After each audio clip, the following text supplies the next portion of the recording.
Hi hello ನಮಸ್ಕಾರ. ನೀವು ನೋಡ್ತಾ ಇದ್ದೀರಾ ಅಮರವಾಹಿನಿ ಕನ್ನಡ ನ್ಯೂಸ್. ಸಾಧಕರ ಹೆಜ್ಜೆ ಗುರುತು ವಿಶೇಷ ಕಾರ್ಯಕ್ರಮಕ್ಕೆ ತಮ್ಮೆಲ್ಲರಿಗೂ ಸ್ವಾಗತ. ಈ ದಿನದ ಸಾಧಕರ ಹೆಜ್ಜೆ ಗುರುತು ಕಾರ್ಯಕ್ರಮದಲ್ಲಿ ಬೆಳಗಾವಿ ಜಿಲ್ಲೆಯ ಮೂಡಲಗಿ ತಾಲೂಕಿನ ಶಿವಾಪುರ ಗ್ರಾಮದ ಬಹುಮುಖ ಪ್ರತಿಭೆಯುಳ್ಳ ಸಾಹಿತ್ಯ, ಸಾಮಾಜಿಕ ಸಂಘಟನೆ ಹಾಗೂ ಆಧ್ಯಾತ್ಮಿಕ ಜೀವಿಗಳಾದಂಥ ಚಿದಾನಂದ್ ಮಲ್ಲಪ್ಪ ಹುಗಾರ್ ಅವರು. ಚೆನ್ನಾಗಿದ್ದೀರಾ? ಚೆನ್ನಾಗಿದ್ದೀವಿ ಸರ್. ಏನು ಈ ಕಡೆ ಮಳೆ ಆಗಿದೆಯಾ? ಮಳೆ ಆಗಿದೆ ಸರ್, ಚೆನ್ನಾಗಿದೆ. ತಮ್ಮದು ಕೃಷಿ ಹೇಗೆ ನಡೀತಾ ಇದೆ? ಚೆನ್ನಾಗಿ ನಡೀತಾ ಇದೆ ಸರ್. ನಡೀತಾ ಇದೆ. ನಿಮ್ಮ ಜೀವನ ಪರಿಚಯ ಹಾಗೂ ನಿಮ್ಮ ಬಾಲ್ಯದ ಬಗ್ಗೆ ಸ್ವಲ್ಪ ನಮಗೆ ಮಾಹಿತಿ ಕೊಡಿ. ನಮ್ಮ ಬಾಲ್ಯದ ಬಗ್ಗೆ ಹೇಳಬೇಕು ಅಂತಂದರೆ, ನಮ್ಮ ಗೋಕಾಕ್ ತಾಲೂಕಿನ ಮಮದಾಪುರ ಗ್ರಾಮದಲ್ಲಿ 26/6/1988 ಒಂದು ನಮ್ಮ ಜನನ ಆಯಿತು ಅನ್ನೋದು. ನಮ್ಮದು ಒಂದು ಏಳುಕೋನಿ ಬಸವೇಶ್ವರ ಪೂಜಾರಿಗಳ ಒಂದು ಮನೆತನ. ನಾವು ಪೂಜಾರಿಗಳು. ನಮ್ಮ ಅಜ್ಜ ವೆಂಕಪ್ಪ ಅಂತೇಳಿ, ವೆಂಕಪ್ಪ ಹುಗಾರ್ ಅವರು ಶಾಸ್ತ್ರದಲ್ಲಿ ಬಹಳ ನಿಪುಣರು. ಅದೇ ಥರನಾಗಿ ನಮ್ಮ ತಂದೆಯವರು ಕೂಡ, ಅವರು ಕೂಡ ಶಾಸ್ತ್ರ, ಆಧ್ಯಾತ್ಮ, ವೈದಿಕ ಮಾಡ್ತಾ ಬಂದಿದ್ದರು. ಜೊತೆಗೆ ನಮ್ಮ ತಾಯಿಯವರು ಪ್ರಾಥಮಿಕ ಶಾಲಾ ಶಿಕ್ಷಕರು. ಹುಟ್ಟಿದ್ದು ಮಮದಾಪುರದಲ್ಲೇ, ಆದರೆ ನಾನು ಕಲಿತದ್ದು ಬೆಳೆದದ್ದು ರಾಮದುರ್ಗ ತಾಲೂಕಿನ ಕಟ್ಕೋಳದಲ್ಲಿ. ಕಟ್ಕೋಳ. ಕಾರಣ ಅಲ್ಲಿ ನಮ್ಮ ಅಜ್ಜನವರು ಆಧ್ಯಾತ್ಮದ ಹರಿಕಾರ ಅಂತೇಳಿ ಬಿರುದಾಂಕಿತಗೊಂಡಂಥ ಶ್ರೀ BM ಸ್ವರಮಂಡಲ್ ಗುರುಗಳು. ಅವರು ಜಿಲ್ಲಾ ಮಟ್ಟದ ಆದರ್ಶ ಶಿಕ್ಷಕರು. ಬಹುಶಃ 10 ತಿಂಗಳು ಇದ್ದಾಗಲೇ ನನ್ನನ್ನು ಅಲ್ಲಿ ಬಿಟ್ಟಿದ್ರು ಸರ್. ಸ್ವರಮಂಡಲ ಗುರುಗಳ ಹತ್ರ ಅಂದ್ರೆ ನಮ್ಮ ತಾಯಿಯವ್ರ ತಂದೆಯವರು. ಅಲ್ಲಿ ಇದ್ದಾಗ ನಂದು ಒಟ್ಟಾರೆ ಎಲ್ಲ ಶಿಕ್ಷಣ ಅಲ್ಲೇ ಮುಗಿದಿರುವುದು. ಆ ಸ್ವರಮಂಡಲ್ ಗುರುಗಳ ಒಂದು ಗರಡಿಯಲ್ಲಿ ಒಂದು ಆಧ್ಯಾತ್ಮಿಕ ಸಂಸ್ಕಾರ ಆಗಿರ್ಬೋದು. ಆ ಆಧ್ಯಾತ್ಮಿಕ ಸಂಸ್ಕಾರದ ಜೊತೆಗೆ ನಮ್ಮ ಅಮ್ಮನವರು ಕೂಡ ಮನೆಯಲ್ಲಿ ಒಳ್ಳೆಯ ಸಂಸ್ಕಾರಗಳನ್ನು ಕೊಟ್ಟರು, ಕಾಶಮ್ಮನವರು ಅಂತೇಳಿ. ಅವರ ಒಂದು ಗರಡಿಯಲ್ಲಿ ಬೆಳೀತಾ ಬಂದು ಮುಂದೆ ಪ್ರಾಥಮಿಕ, ಪ್ರೌಢ ಹಾಗೂ PUC ಶಿಕ್ಷಣ ಎಲ್ಲವನ್ನು ಕಟ್ಕೊಳ್ಳೋದಲ್ಲಿ ಮುಗಿಸ್ದೆ. ಮುಂದೆ TCH ರಾಮದುರ್ಗದಲ್ಲಿ ಮುಗಿಸ್ದೆ, ಬಸವೇಶ್ವರ ವಿದ್ಯಾವರ್ಧಕ ಸಂಘದಲ್ಲಿ. ಆನಂತರ ಧಾರವಾಡ ಯೂನಿವರ್ಸಿಟಿಯಲ್ಲಿ BA ಮುಗಿಸ್ಕೊಂಡು, ನಂತರ ಮುನ್ನೋಳಿಯ BF ಎಲಿಗಾರ್ ಕಾಲೇಜಿನಲ್ಲಿ B.Ed ಪದವಿಯನ್ನು ಕೂಡ ಪಡೆದೆ. ಈಗ ಮುಕ್ತ ವಿಶ್ವವಿದ್ಯಾಲಯದಲ್ಲಿ MA ಅನ್ನು ಕೂಡ ಮಾಡ್ತಾ ಇದ್ದೀನಿ. ಒಟ್ಟಾರೆಯಾಗಿ ನಾನು ಬೆಳೆದಂಥ ಪರಿಸರಕ್ಕೆ, ಜೊತೆಗೆ ನನ್ನ ಸಾಹಿತ್ಯ ಕೊಡುಗೆಗೆ ನೀರೆರೆದು ಪೋಷಿಸಿದವರು ಯಾರಾದರೂ ಇದ್ರೆ ಅದು BM ಸ್ವರಮಂಡಲ್ ಗುರುಗಳು, ನನ್ನ ಅಜ್ಜನವರು ಅಂತ ತಾತನವರು.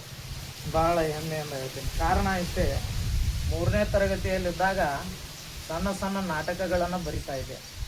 ಬಹುಶಃ ಆಶ್ಚರ್ಯ ಆಗ್ಬೋದು.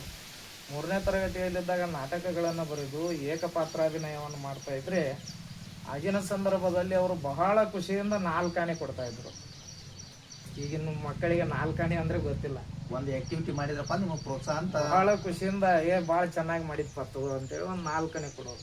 ಆ 4 ಆನೆನೇ ಇವತ್ತು ನಾವು ಈ ಸಾಹಿತ್ಯ ಕ್ಷೇತ್ರದಲ್ಲಿ ಬೆಳಿಲಿಕ್ಕೆ ಪ್ರೇರಣೆ ಆಯಿತು. ಮುಂದೊಂದು ದಿನ ಕುಲಕರ್ಣಿ ಬಾಳೆ ಅಂತ ಒಂದು ನಾಟಕ ಮಾಡಿದೆ ಬಾಲ್ಯದಲ್ಲಿ.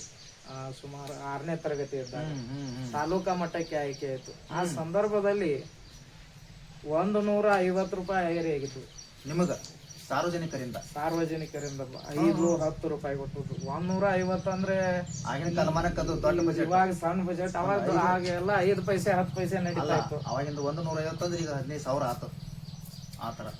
ಆ ಥರ ಈ ರೀತಿಯಾಗಿ ನನಗೆ ಬರೀಲಿಕ್ಕೆ ಪ್ರೇರಣೆ ಆಗಿರ್ತಕ್ಕಂಥದ್ದು.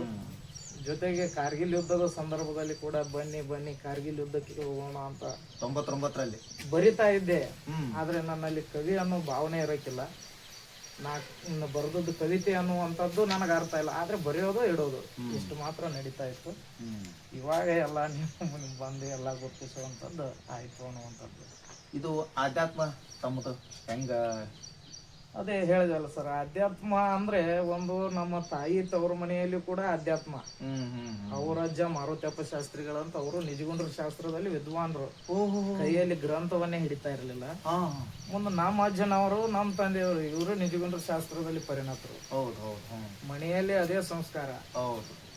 ನಮ್ಮ ಅಜ್ಜ ಬೆಳಿಗ್ಗೆ 5 ಗಂಟೆಗೆ ಎದ್ರೆ ನಿಜಗುಣರ 1ರಿಂದ 7ನೇ ಪದ್ಯಗಳನ್ನ ಕಂಠಪಾಠವೇ ಇತ್ತು ಅವ್ರಿಗೆ. ನಿಜಗುಂಡ್ರ ಪದ್ಯಗಳು ದಿನಾಲು ಅವನು ಉಚ್ಚಾರಣೆ ಮಾಡ್ತಾ ಇದ್ರು ಬೆಳಿಗ್ಗೆ ಸಾಯಂಕಾಲ.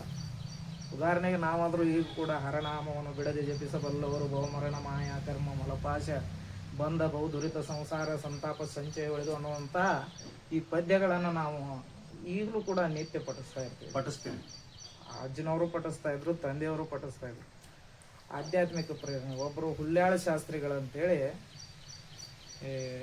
ಮಮದಾಪುರದಲ್ಲಿ ಇದ್ರು. ಅವರು ಮಮದಾಪುರಲ್ಲಿ ಅವರು ನನಗೆ ಒಂದು ದಿನ ಅವ್ರ ಸೇವೆ ಮಾಡ್ತಾ ಇದ್ವಿ. ಅವ್ರ ಕಾಲು ಒತ್ತೋದು, ಆನಂತರ ಅವರಿಗೆ ಊಟ ಕೊಡೋದು. ಅವಾಗ ಅವರು ಚಿದಾನಂದ ನಿನಗೆ ನಾನು ಪಂಚೀಕರಣ ಶಾಸ್ತ್ರ ಹೇಳ್ತೀನಿ ಅಂತ. ಆಗ ನಾನು 9th ಇದ್ದೆ, 9ನೇ ಇದ್ದೆ. ನಿನ್ನ ಶಾಸ್ತ್ರ ತಗೊಂಡು ನನಗೇನಾಗ್ಬೇಕಪ್ಪ ಅಂತ ಇದ್ದೆ. ಆದ್ರೂ ಕೂಡ ಎಲ್ಲ ಹೇಳ್ತೀನಿ ಅಂತ ಒಂದಿಷ್ಟು ಶೇಂಗಾಕಾಯಿ ತಗೊಂಡ್ಬಂದ್ರು. ಶೇಂಗಾ ಬೆಳಿತಿದ್ವಿ. ಆ ಶೇಂಗಾಕಾಯಿ ಒಡೆದು 5 ಕಾಳ ನೆಟ್ಟು ಇವು 5 ಪಂಚಭೂತಗಳು ಅಂತ ಪಂಚಭೂತ ಜ್ಞಾನ ಮಾಡಿಸಿದ್ರು. ಇವನು ಪಂಚಭೂತ ತಗೊಂಡ್ ನಾ ಏನ್ ಮಾಡ್ಲಿ ಅನ್ನೋ ಭಾವನೆ ನನಗಿತ್ತು ಅವಾಗ. ಆದ್ರೆ ಒಂದು ದಿನ ಮಲಗಿದಾಗ ಸ್ವಪ್ನದಲ್ಲಿ ಆ ಪಂಚೀಕರಣ ಶಾಸ್ತ್ರದ ಕುರಿತಾಗಿ ಒಂದು ಸ್ವಪ್ನ ಬಿತ್ತು ನಿಮಗ. ಅವಾಗ ನಾನು ಆ ಅಧ್ಯಾತ್ಮದ ಕಡೆ ಒಂದು ಸೆಳೆತ ಆಗಿ ಮುಂದೆ ಅವರು 2ನೇ ಸಾರಿ ಬಂದಾಗ ಪಂಚಭೂತಗಳು ಶರೀರ ಪಂಚೀಕರಣ, ಈ ಶರೀರ ಹೇಗೆ ರಚನೆ ಆಯ್ತು ಅನ್ನೋದ್ರ ಕುರಿತಾಗಿ ಅವರು ತಿಳಿಸಿದ್ರು. ಹಾಗೆ ಮನೆಯಲ್ಲಿ ಅಜ್ಜನು ಕೂಡ ಅಧ್ಯಾತ್ಮ ಜೀವಿಗಳು, ಜೊತೆಗೆ ನಮ್ಮ ಗುರುಗಳು ಮಮದಾಪುರದ ಚರಮೂರ್ತೇಶ್ವರ ಮಹಾಸ್ವಾಮಿಗಳು, ಅವರ ಒಂದು ಆಶೀರ್ವಾದ ಪ್ರೇರಣೆ, ಆ ಪ್ರೇರಣಾ ಬಲದಿಂದಲೇ ಅಧ್ಯಾತ್ಮದ ಸೆಳೆತ ಆಗಿ ಆಧ್ಯಾತ್ಮಿಕ ಕೃಷಿಯಲ್ಲಿ ಕೂಡ ತೊಡಗಿದ್ವಿ. ಯಾಕಂದ್ರೆ ಪ್ರಪಂಚದ ದುಃಖಗಳನ್ನು ದೂರ ಮಾಡೋ ಶಕ್ತಿ ಯಾವಕ್ಕಾದ್ರೂ ಇದ್ರೆ ಅದು ಅಧ್ಯಾತ್ಮಕ್ಕೆ ಮಾತ್ರ. ಉಪನಿಷತ್ನಲ್ಲಿ ಹೇಳ್ತಾರ, ದೇಹಾತ್ಮ ಬುದ್ಧಿಜಂ ಪಾಪಂ ನ ತದ್ಗೋಟಿ ಗೋವದಾಹ ಆತ್ಮಾಹಂ ಬುದ್ಧಿಜಂ ಪುಣ್ಯಂ ನ ಭೂತೋ ನ ಭವಿಷ್ಯತಿ ಅಂತ. ಅದಕ್ಕೆ ಆತ್ಮಜ್ಞಾನವೇ ಶ್ರೇಷ್ಠ ಅನ್ನತಕ್ಕಂಥ ದೃಷ್ಟಿ ಒಳಗ ಬದುಕುವಂತ ಪರಂಪರೆಯನ್ನ ನಮ್ಮ ಮನೆತನದಲ್ಲಿ ನಾವೆಲ್ಲ ಬೆಳೆಸ್ಕೊಂಡು ಬಂದಿರುವಂತದ್ದು. ಆತ್ಮ ನಿಗ್ರಹ ನಿರಂತರವಾಗಿ ನಡ್ಕೊಂತ ಬಂದೈತಿ. ಯಾಕಪ್ಪ ಅಂದ್ರೆ ಈ ಜಾತಶಾಹಿ ಮೃತ್ಯುರ್ಧ್ರುವ, ಹುಟ್ಟಿದ್ದನ್ನು ಸಾಯಲೇಬೇಕು. ಆದ್ರೆ ನಮ್ಮ ತಂದೆಯವರು ಹೇಳ್ತಾ ಇದ್ರು ಪದೇ ಪದೇ, ನಾನಾದ್ರೂ ಅದನ್ನ ಹೇಳ್ತೀನಿ, ನಾವು ಜನನಕ್ಕೆ ಎಷ್ಟು ಖುಷಿ ಪಡ್ತೇವಲ್ಲ ಮರಣಕ್ಕೂ ಕೂಡ ಅಷ್ಟೇ ಖುಷಿಯನ್ನು ಪಡಬೇಕು ಅಂತ. ಆದಿ ಅಂತ್ಯಕ್ಕೂ ಖುಷಿ ಪಡ್ಬೇಕು. ಅಂದ್ರೆ ಅವ ಸ್ಥಿತಪ್ರಜ್ಞನಾಗಿ ಉಳಿಲಿಕ್ಕೆ ಸಾಧ್ಯ, ಅಂದ್ರೆ ಅವ ಅಧ್ಯಾತ್ಮ ಜೀವಿ ಆಗ್ಲಿಕ್ಕೆ ಸಾಧ್ಯ ಅನ್ನುವಂಥದ್ದು. ಕೇವಲ ಉಡುಗೆ ತೊಡುಗೆಯಿಂದ ನಾ ಅಧ್ಯಾತ್ಮ ಜೀವಿ ಅಂತ ತೋರಿಸುವಂಥದ್ದಲ್ಲ, ಇರುವಿಕೆಯಲ್ಲಿ ಇರ್ಬೇಕು ಅನ್ನೋದೇ ನಮ್ಮ ಒಂದು ತತ್ವ ಅನ್ನುವಂಥದ್ದು. ಸ್ವೀಕೃತ ಭಾವ ಬಹಳ ಮುಖ್ಯ. ಅದಕ್ಕಾಗಿ ನಾವು ಪಾರಮಾರ್ಥದಲ್ಲಿ ಬಹಳ ಖುಷಿಯನ್ನು ಕಂಡಿದ್ದೀವಿ. ಅದೇ ದೊಡ್ಡ ಶ್ರೀಮಂತಿಕೆ ನಮಗೆ. ಬಾಹ್ಯ ಶ್ರೀಮಂತಿಗಿಂತ ಹೃದಯ ಶ್ರೀಮಂತಿಕೆ ದೊಡ್ಡದು. ಹೌದು ಸರ್. ಇತ್ತೀಚೆಗೆ ಸಾಹಿತ್ಯಿಕ ಚಟುವಟಿಕೆಗಳು ಬಹಳ ಭಾಗವಹಿಸ್ತಾ ಇದ್ದೀರಿ. ಏನಿಲ್ಲ ಸರ್. ಶಿಕ್ಷಣದ ಬಗ್ಗೆ ಏನು ಹೇಳ್ತೀರಿ ತಾವು?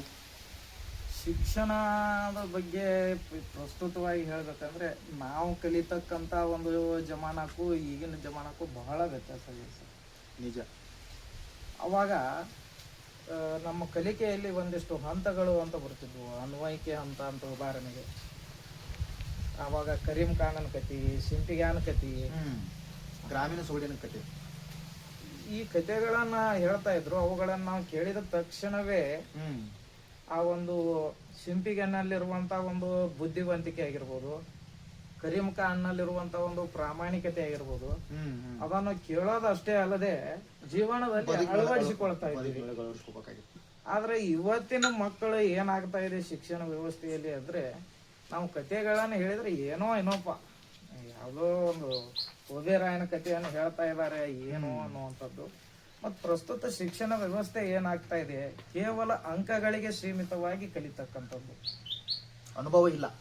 ಆದರೂ ಕೂಡ ಇವತ್ತು ವೈಯಕ್ತಿಕವಾಗಿ ಹೇಳ್ಬೇಕಂದ್ರೆ ನಾನು ಅತಿ ಹೆಚ್ಚು ಮಕ್ಕಳಿಗೆ ಕೆಲವೊಂದಿಷ್ಟು ನೀತಿ ಬೋಧಕ ಕಥೆಗಳನ್ನು ಹೇಳುವ ಮೂಲಕವೇ ಪಾಠ ಬೋಧನೆಯನ್ನು ಮಾಡುವ ಮನ ಪರಿವರ್ತನೆ ಆಗ್ಬೇಕಾಗಿತ್ತು. ವಿಶೇಷವಾಗಿ ಹಳೆಗನ್ನಡದಲ್ಲಿ ನನಗೆ ಬಹಳ ಆಸಕ್ತಿ. ಬಹುಶಃ ನಾವು ಕಲಿತಕ್ಕಂತ ಸಂದರ್ಭದಲ್ಲಿ ಗಂಭೀರ ಅಂತ ಒಂದು ಪಾಠ ಇತ್ತು, ಶಿವಕೋಟ್ಯಾಚಾರ್ಯನ ಒಡ್ಡಾರಾಧನೆ. ಒಟ್ಟಾರಾಧನೆ. ಹಾ ಹಾ. ಹರಿಪುರಿ ಎಂಬ ಪಲಲೋಳ ಗಂಭೀರ ಎಂಬೋಳ ಓರ್ವಳ ಬಿರ್ದಿ ಆಕೆಯ ಮಗಳ ಹರಿಣಿ ಎಂಬೋಳ ಆಕೆ ಎಂ ಜಯಂತಂ ಎಂಬ ಪಲಲೋಳ ವಸುದತ್ತನೆಂಬ ಪರದಂಗೆ ಕೊಟ್ಟೊಡೆ ಆಕೆಗೆ ಗರ್ಭಮಾಗಿ. ಈ ತೆರನಾಗಿ ನಾವು ಅವಾಗ ಕಲಿತಿದ್ದವನ್ನ ಇವತ್ತಿಗೂ ನಾವು ನೆನಪಿಟ್ಟಿದ್ದೀವಿ. ಇದನ್ನೇ ಪ್ರೇರಣಾದಾಯಕವಾಗಿ ಮಕ್ಕಳಿಗೆ ಕಲಿಸ್ತಕ್ಕಂಥ ಕೆಲಸವನ್ನ ಶಿಕ್ಷಣ ವ್ಯವಸ್ಥೆಯಲ್ಲಿ ಮಾಡ್ತಾ ಇದ್ದೀವಿ. ಜೊತೆಗೆ ಇನ್ನೊಂದು ನಮ್ಮ ತಂದೆಯವರು ಪದೇ ಪದೇ ಹೇಳ್ತಿದ್ರು, ಯಾವುದೇ ದಾನ ಧರ್ಮಗಳನ್ನು ಮಾಡಲಿ ಏನೇ ಮಾಡಲಿ ಈಗ ಅದು ಎಡಗೈಗೆ ಕೊಟ್ಟದ್ದು ಬಲಗೈಗೆ ತಿಳಿಬಾರ್ದು ಅಂತ. ಆ ರೀತಿ ಶಿಕ್ಷಣ ವ್ಯವಸ್ಥೆಯಲ್ಲಿ ಎಷ್ಟೋ ಜನ ಬಡ ವಿದ್ಯಾರ್ಥಿಗಳು ಬರ್ತಾರೆ, ಎಷ್ಟೋ ಜನಕ್ಕೆ ಮಾರ್ಗದರ್ಶನದ ಕೊರತೆ ಇರುತ್ತೆ. ಅಂಥವರಿಗೆ ಮಾರ್ಗದರ್ಶನ ಮಾಡೋದಾಗಲಿ, ಕೈಲಾದಷ್ಟು ಸಹಾಯವನ್ನು ಮಾಡೋದಾಗಲಿ, ಆದರೆ ಎಲ್ಲಿಯೂ ಕೂಡ ನಾವು ಮಾಡಿದ್ದೇವೆ ಅಂತ ಹೇಳ್ಕೊಳ್ಬೇಕು ಅನ್ನುವಂಥದ್ದು ಕೂಡ ಆ ಭಾವ ಬರಲೇಬಾರ್ದು. ಅಂದಾಗ ಒಬ್ಬ ಉತ್ತಮ ಶಿಕ್ಷಕ ಆಗಲಿಕ್ಕೆ ಸಾಧ್ಯ ಅನ್ನತಕ್ಕಂಥದ್ದು. ಜೊತೆಗೆ ಆ ಮಕ್ಕಳ ಒಂದು ಶ್ರೇಯಸ್ಸನ್ನು ಬಯಸುವಂಥದ್ದಾಗಬೇಕು. ಕೇವಲ ನಾವು ಶಿಕ್ಷಣವನ್ನು ಕೊಟ್ಟರೆ ಮುಗಿಲಿಲ್ಲ, ಅವರಿಗೆ ಒಳ್ಳೆಯ ಸಂಸ್ಕಾರವನ್ನು ಕೊಟ್ಟಾಗ ಒಬ್ಬ ಶಿಕ್ಷಕನಾಗಿ ನಾವು ಯಶಸ್ವಿ ಆಗಲಿಕ್ಕೆ ಸಾಧ್ಯ. ಬಹುಶಃ ನನಗೆ ಎಷ್ಟೋ ಜನ ರಾಮದುರ್ಗದಲ್ಲಿ ನಮ್ಮ ಹಳೆ ಶಿಷ್ಯರೆಲ್ಲ ಹಳೆಗನ್ನಡ ಸರ್ ಅಂತ ಕರೀತಾರೆ ಈಗಲೂ ಕೂಡ. ಅಂದ್ರೆ ಅಷ್ಟೊಂದು ನನಗೆ ಪಾಠವನ್ನ ರಣ್ಣನ ಗದಾ ಯುದ್ಧದಲ್ಲಿ ನೀರೊಳಗಿರ್ದು ಬೆಮರ್ತ ನುರಗಪ ತಾಕಮ್ಮ ಅಂತ ಹೇಳುವಾಗ ಕೇಳುಗರಿಗೂ ಕೂಡ ದೇವರು ಬರ್ತಾ ಇತ್ತು. ಅಷ್ಟು ಗಾಂಭೀರ್ಯತೆ ಇತ್ತು, ಅಷ್ಟೊಂದು ಗಾಂಭೀರ್ಯದಿಂದ ಒಂದು ಬೋಧಿಸ್ತಕ್ಕಂಥದ್ದು. ಹೀಗಾಗಿ ಶಿಕ್ಷಣ ಕ್ಷೇತ್ರದಲ್ಲಿ ಕೂಡ ಒಬ್ಬ ಒಳ್ಳೆಯ ಶಿಕ್ಷಕ ಅನ್ನತಕ್ಕಂಥದ್ದನ್ನ ಅಪೇಕ್ಷೆ ಮಾಡ್ತೀವಿ ಇದನ್ನು ಮಾಡಿದ್ದಾರೆ. ಆ ವೃತ್ತಿಯಲ್ಲಿ ಇದ್ದದ್ದು ಕೂಡ ನನಗೆ ಬಹಳ ಸಂತೋಷ. ಯಾಕಪ್ಪ ಅಂತಂದ್ರೆ ಉಳಿದು ನಾವು ಇವತ್ತು ಡಾಕ್ಟರ್ ಆಗ್ಬೋದು, ಇಂಜಿನಿಯರ್ ಆಗ್ಬೋದು, ಏನೇನೋ ಆಗ್ಬೋದು, ಆದರೆ ಗುರು ಅಂತ ಎರಡು ಕೈಯನ್ನು ಜೋಡಿಸಿ ಆ ಮಕ್ಕಳು ನಮಸ್ಕಾರ ಮಾಡಿದಾಗ ಸಿಗುವಂಥ ಧನ್ಯತೆ ಇದೆಯಲ್ಲ, ಇವೆಲ್ಲ ಮೀರಿಸಿಬಿಡುತ್ತೆ. ಅದಕ್ಕಾಗಿ ಶಿಕ್ಷಣದ ಬಗ್ಗೆ ನನಗೆ ಬಹಳ ಆಸಕ್ತಿ. ಜೊತೆಗೆ ಶೈಕ್ಷಣಿಕವಾಗಿ ಇವತ್ತು ತಂತ್ರಜ್ಞಾನದೊಂದಿಗೆ ಬದಲಾವಣೆ ಆದರೂ ಕೂಡ ಮಕ್ಕಳಿಗೆ ಸಂಸ್ಕಾರವನ್ನು ಕಲಿಸುವಂಥ ಪ್ರಯತ್ನವನ್ನು ಮಾತ್ರ ಕೈಬಿಟ್ಟಿಲ್ಲ. ಅದು ಮನೆ ಮಟ್ಟದಲ್ಲಿರ್ಬೋದು, ಪ್ರಾಥಮಿಕ ಶಾಲಾ ಮಟ್ಟದಲ್ಲಿರ್ಬೋದು ಸರ್. ನಾವು 7ನೇ 97ರಾಗ ಹೋದ ಪುಣ್ಯಂ ಪುರುಷರು ಹಿಂದೆ ಹೋಗುತ್ತಿದೆ ಅಂತ ಪಾಠ ನಾವು ಹರಿಶ್ಚಂದ್ರ ಕಾವ್ಯ. ಹರಿಶ್ಚಂದ್ರ ಕಾವ್ಯ ನಾವು ಕಲ್ತಾಗ ಅದು. ಈಗಿನ ವಿದ್ಯಾರ್ಥಿಗಳಿಗೆ ಹಣ್ಣಗನ್ನಡದ ಬಗ್ಗೆ ಉಚ್ಚಾರಣೆಗಳಿಲ್ಲ, ಪದಗಳ ಉಚ್ಚಾರ ಆಗ್ತಾ ಇಲ್ಲ. ಲಕ್ಷ್ಮೀಶ ಎಷ್ಟು ಚೆನ್ನಾಗಿ ಬರೀತಾನೆ. ತಾಯ ನೆಳೆಗರು ಬಿಚ್ಚುವಂತಯ್ಯ ನೊಯ್ಯನ ಅತ್ಯಾಯಾಸದಿಂದ ನರಳಿಗಲ್ದ ಅಮರ ನದಿಯಂ ದಾಂಟಿ ರಾಯ ಕೇಳ ದುಕಾರ್ತನಾಗಿ ಸೌಮಿತ್ರಿ ಸಾಗಿದ ನತ್ತ ಇವಳಿತ್ತಲು ಬಾಯಾರಿ ಕಂಗೆಟ್ಟು ಬೇರ್ಗೊಯ್ದ ಬಿಸು ತಳೆಯದಲ್ಲಿ ಅಂತ ಒಂದು ಸಾಹಿತ್ಯವನ್ನ ಅಭ್ಯಾಸ ಮಾಡತಕ್ಕಂತ ಕೊರತೆ ಇವತ್ತಿನ ವಿದ್ಯಾರ್ಥಿಗಳಲ್ಲಿ ಇಲ್ಲ ಅನ್ನೋದೇ ಒಂದು ಬಹಳ ವಿಷಾದನೀಯ. ವಿಜ್ಞಾನವಾಗಿ, ವೈಜ್ಞಾನಿಕವಾಗಿ, ತಾಂತ್ರಿಕ ವಿಷಯಗಳನ್ನು ಮಾತ್ರ ಹೆಚ್ಚು ಒತ್ತು ಕೊಟ್ಟು ತಿಳಿಸುವ ಒಂದು ಪ್ರಯತ್ನ ಮಾಡಕತ್ತಾರ. ಆ ವಿಷಯಗಳ ಬಗ್ಗೆ ವಿದ್ಯಾರ್ಥಿಗಳಿಗೆ ಪಾಠ ಮಾಡ್ತಕ್ಕಂಥ ಒಂದು ವ್ಯವಸ್ಥೆ ಇತ್ತೀಚೆಗೆ ಮೂಡಿ ಬರ್ತಾ ಇದೆ. ಸಾಹಿತ್ಯ ಕ್ಷೇತ್ರ ಇರ್ಬೋದು, ಅದನ್ನ ಸ್ವಲ್ಪ ಹೇಳಿದೆ ಅಲ್ಲ, ಮಾನವೀಯತೆ ಅಥವಾ ಮಾನವೀಯ ಮೌಲ್ಯಗಳು ಅಂತ ಏನು ನಾವು ಮಕ್ಕಳಿಗೆ ಕಲಿಸ್ತಾ ಇದೀವಲ್ಲ, ಆ ಮೌಲ್ಯಗಳನ್ನ ನಾವು ಹೇಳ್ತಾ ಇದ್ದೇವೆ ಇಲ್ಲ ಅಂತಲ್ಲ, ಆದ್ರೆ ಮಕ್ಕಳಲ್ಲಿ ಅದನ್ನ ಅನ್ವಯಿಸ್ಕೊಳ್ತಕ್ಕಂಥ ಕೊರತೆ ಕಾಡ್ತಾ ಇದೆ. ಕಾರಣ ಎಲ್ಲ ಮೊಬೈಲ್ ಯುಗ ಅಂತಾನೆ ಕರಿಬಹುದು. ಯಾಂತ್ರಿಕ ಯುಗಕ್ಕೆ ಬೆನ್ನು ಹತ್ತಿ ಬಿಟ್ಟು ಈ ಸಾಹಿತ್ಯದ ಒಂದು ಸೊಗಡಿಲ್ಲ. ನಾವು ಚಿಕ್ಕವರಿದ್ದಾಗ ಬೇರೆ ಬೇರೆ ಹಾಡುಗಳನ್ನ ಹಾಡ್ತಾ ಬೆಳೆದಿವಿ. ಹೌದು. ಮನೆಯಲ್ಲಿ ಬಿಸುಕಲ್ ಪದಗಳನ್ನ ಆಡ್ತಾ ಇದ್ರು, ತೊಟ್ಟಿಲ್ ತೂಗೋ ಪದಗಳು, ಆನಂತರ ಕುಟ್ಟುವಾಗ ಪದಗಳು, ಗೆಳೆಯರ ಜೋಡಿ ಹರಟೆ ಪದಗಳು, ಎಲ್ಲಾ ಪದಗಳನ್ನ ಹಾಡ್ತಾ ಇದ್ರು. ಆದ್ರೆ ಇವಾಗ ಪದಗಳನ್ನ ಕೇಳುವಂತ ಅವಧಾನ ಕೂಡ ಮಕ್ಕಳಲ್ಲಿಲ್ಲ. ಅವಾಗ ಎಷ್ಟು ಜನ ರೀ, ಅಳುವ ಕಂದನ ತುಟಿ ಅವಳದ ಕುಡಿಯಂಗ ಕುಡಿ ಉಬ್ಬು ಬೇವಿ ನೆಸಳಂಗ ಕನ್ನೋಟ ಶಿವನ ಕೈಯಲಗು ಒಳೆದಂಗ ಅಂತೇಳಿ ಜನಪದವನ್ನ ನಮ್ಮ ಹಿರಿಯರು ಹಾಡಿ ನಮ್ಮನ್ನ ಬೆಳೆಸಿದ್ರು ಆ ಸೊಗಡಿನಲ್ಲಿ. ಹೀಗಾಗಿ ನಾವು ಅವುಗಳನ್ನ ಕೇಳ್ತಾ ಹಾಡ್ತಾನೆ ಬೆಳೆದು ಬಂದ್ವಿ. ಆದ್ರೆ ಇವಾಗಿನ ಮಕ್ಕಳಿಗೆ ಅದ್ರ ಬಗ್ಗೆ ಆಸಕ್ತಿನಿಲ್ಲ, ಏನೋ ಮತ್ತು ಕೇವಲ ಅಂಕಗಳಿಗೆ ಮಾತ್ರ ಸೀಮಿತ ಆಗಿಬಿಟ್ಟಿದ್ದಾರೆ. ಸಾಹಿತ್ಯದ ಕಡೆ ಒಲವು ಇಲ್ಲ. ನಾವೆಲ್ಲ ಕಲಿಬೇಕಾದ್ರ ಆಟದೊಂದಿಗೆ ಪಾಠ ಕಲ್ತವ್ರು ನಾವು. ಹೌದಲ್ಲ? ಹೌದು. ಕೈ ಎಲ್ಲಿ ಹೋತು, ಕದ್ದಾಗ ಹೋತು. ಈಗ ಮಕ್ಕಳಿಗೆ ಕೇಳಿದ್ರಪ್ಪ ಅಂದ್ರೆ ಇದೇನ್ ಹೇಳ್ತಾನ ಅನ್ನುವಂಥದ್ದು. ಈಗಿನ ಮಕ್ಕಳಿಗೆ ಗಿಡಮಂಗನ ಆಟ ಗೊತ್ತಿಲ್ಲ. ನಿಜ. ಚಿನ್ನಿಪಾನಿ ಅಂತಿದೀವಿ ನಾವು, ಚಿನ್ನಿ ದಂಡು ಅಂತಾರ, ಅದು ಗೊತ್ತಿಲ್ಲ. ಹಲ್ಪಿ ಗೊತ್ತಿಲ್ಲ, ಗುಂಡ, ಗಜಗ, ದೇಶಿ ಆಟಗಳ ಚೌಕಾಬಾರ ಅಲ್ಲ, ದೇಶಿ ಆಟಗಳೇ ಇಲ್ಲ, ಇಲ್ವೇ ಇಲ್ಲ. ಈ ಆಟಗಳು ಮನಸ್ಸನ್ನು ಕೂಡ ಹಗುರು ಮಾಡ್ತಾ ಇದ್ವು, ಸಂಬಂಧಗಳನ್ನು ವೃದ್ಧಿಸ್ತಾ ಇದ್ವು. ದೇಹದ ಎಲ್ಲ ಅವಯವಗಳು ಕೆಲಸ ಮಾಡ್ತಾ ಇದ್ದವು ವಿಶೇಷವಾಗಿ. ಹೌದು. ಈಗ ಎಲ್ಲರೂ ಮೊಬೈಲನ್ನು ತಲೆ ತಳಗು ಮಾಡಿ ನೋಡೋದು ಬಿಟ್ರೆ ಬೇರೆ ಏನೂ ಇಲ್ವೇ ಇಲ್ಲ. ಅದಕ್ಕಾಗಿ ನಾವು ಸಾಹಿತ್ಯಿಕವಾಗಿ ಮಕ್ಕಳನ್ನು ಸೆಳಿತಕ್ಕಂಥ ಪ್ರಯತ್ನವನ್ನು ಮಾಡ್ತಾ ಇದ್ದೇವೆ, ಆದರೆ ಕೊರತೆ ಕಾಣ್ತಾ ಇದೆ. ನಾವು ಸಣ್ಣವರಿದ್ದಾಗ ಪಾಠ ಕೇಳಿ ಬಂದು ಮನೆಗೆ ಬಂದ್ಮೇಲೆ ಹೊರಗೆ ಆಟ ಆಡಕ್ಕೆ ಹೋದ್ರೆ ತಂದೆ ತಾಯಿಗಳು ಎಷ್ಟು ಹೊರಗೆ ತಿರುಗ್ತಿ ಬಾ ಒಳಗೆ ಕುಂದ್ರು ಅಭ್ಯಾಸ ಮಾಡು ಅಂತಿದ್ರು. ಇವತ್ತಿನ ದಿನಮಾನ ಹೆಂಗಾಗೈತಂದ್ರ ಎಷ್ಟು ಮೊಬೈಲ್ ನೋಡ್ತೀವಿ, ಹೋಗು ಹೊರಗೆ ಆಟಕ್ಕೆ ಅನ್ನುವಂಥ ನಿರ್ಮಾಣ ಆಗ್ಬಿಡ್ತಲ್ಲ. ಸರಿ ಸರ್, ಸರಿ ಸರ್. ಹೌದಲ್ಲ?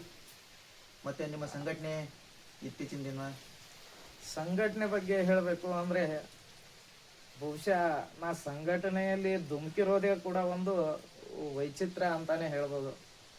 ಯಾಕೆ ಅಂದ್ರೆ ಮೊದಲು ಎಲ್ಲಿ ಕವಿಗೋಷ್ಠಿಗಳು ನಡೀತಾವಲ್ಲ ಅಲ್ಲಿ ಹೋಗೋದೇ. ಉದಾಹರಣೆಗೆ ಬಸವನ ಬಗೆವಡಿ ಬೈಕ್ ಮೇಲೆ ಹೋಗ್ತಾ ಇದ್ದೆ, ಸುಮಾರು 300-400 ಕಿಲೋಮೀಟರ್. ಇಲ್ಲಿಂದ ಬಾಗೇವಾಡಿ ಬಸವಣ್ಣನ ಸ್ಥಳಕ್ಕೆ ಹೋಗಿರಿ ಬೈಕ್ ಮೇಲೆ. ಅದು ಅಷ್ಟೊಂದು ಕವಿಗೋಷ್ಠಿ ಹುಚ್ಚು. ಅಲ್ಲಿ ಹೋಗಿ ಒಂದು 3 ಚುಟುಕುಗಳನ್ನು ಹೇಳಿದ್ದೆ. 3 ಚುಟುಕು ಹೇಳಕ್ ಇಲ್ಲಿಂದ ನೀವು ಬಾಗೇವಾಡಿಗೆ ಹೋಗಿರಿ, ಸುಮಾರು 300 ಕಿಲೋಮೀಟರ್ 200 ಕಿಲೋಮೀಟರ್ 350 ಕಿಲೋಮೀಟರ್ ಹೋಗಿ ಬರೋದ್ರೊಳಗ. ಅಲ್ಲಿ ಹೋದಾಗ ಚುಟುಕು ಮಂದಾರ ಅಂತ ಒಂದು ಅವಾರ್ಡ್ ಕೂಡ ಆಯ್ತು. ಆದ್ರೆ ಖುಷಿ ಏನು ಅಂದ್ರೆ ನನ್ನ ಸಾಹಿತ್ಯವನ್ನ ಅಷ್ಟು ಜನ ಎಲ್ಲ ಕೇಳಿದ್ರಲ್ಲ. ಬಹುಶಃ ಅವಾಗ ಇಂದುಮತಿ ಸಾಲಿಮಠ ಅವರು ಆ ಕಾರ್ಯಕ್ರಮದಲ್ಲಿ ಅವರ ಒಂದು ಅಧ್ಯಕ್ಷತೆ ಇತ್ತು. ಅಂತವ್ರೆಲ್ಲ ನಮ್ಮ ಸಂಪರ್ಕ ಕೇಳ್ತಾರಲ್ಲ ಅನ್ನುವಂಥದ್ದು ಒಂದು ಇರುತ್ತೆ. ಆ ನಂತರ ನಮ್ಮ BK ಹೊಂಗಲ್ ಅವರು ಧಾರವಾಡದ, ಬಹುಶಃ ಸಾಹಿತ್ಯಿಕವಾಗಿ ನನ್ನನ್ನು ಬೆಳೆಸಿದವರು BK ಹೊಂಗಲ್ ಅವರು. ಅವ್ರಿಗೆ ಸಂಪರ್ಕ ಐತಿ, ಇವತ್ತಿಗೂ ಸಂಪರ್ಕ ಇದೆ. ಅವರಿಗೆ 95-96 ವಯಸ್ಸು ಇವಾಗ. ಹೌದು ಹೌದು. ಅವರಲ್ಲಿ ಇರೋ ಒಂದು ಒಳ್ಳೆಯ ಗುಣ ಏನಂದ್ರೆ ಈ ಯುವಕರನ್ನ ಯಾರು ಸಾಹಿತ್ಯದಲ್ಲಿ ಕೆಲಸ ಮಾಡ್ತಾರೆ ಅವರನ್ನು ಗುರುತಿಸಿ ಅವರಿಗೆ ವೇದಿಕೆಯನ್ನು ಕೊಡೋದು, ಆ ಕೆಲಸವನ್ನು ಅವ್ರು ಇವತ್ತಿಗೂ ಮಾಡ್ತಾ ಇದ್ದಾರೆ. ಹೊಸ ಪೀಳಿಗೆಯನ್ನು ಬೆಳೆಸು.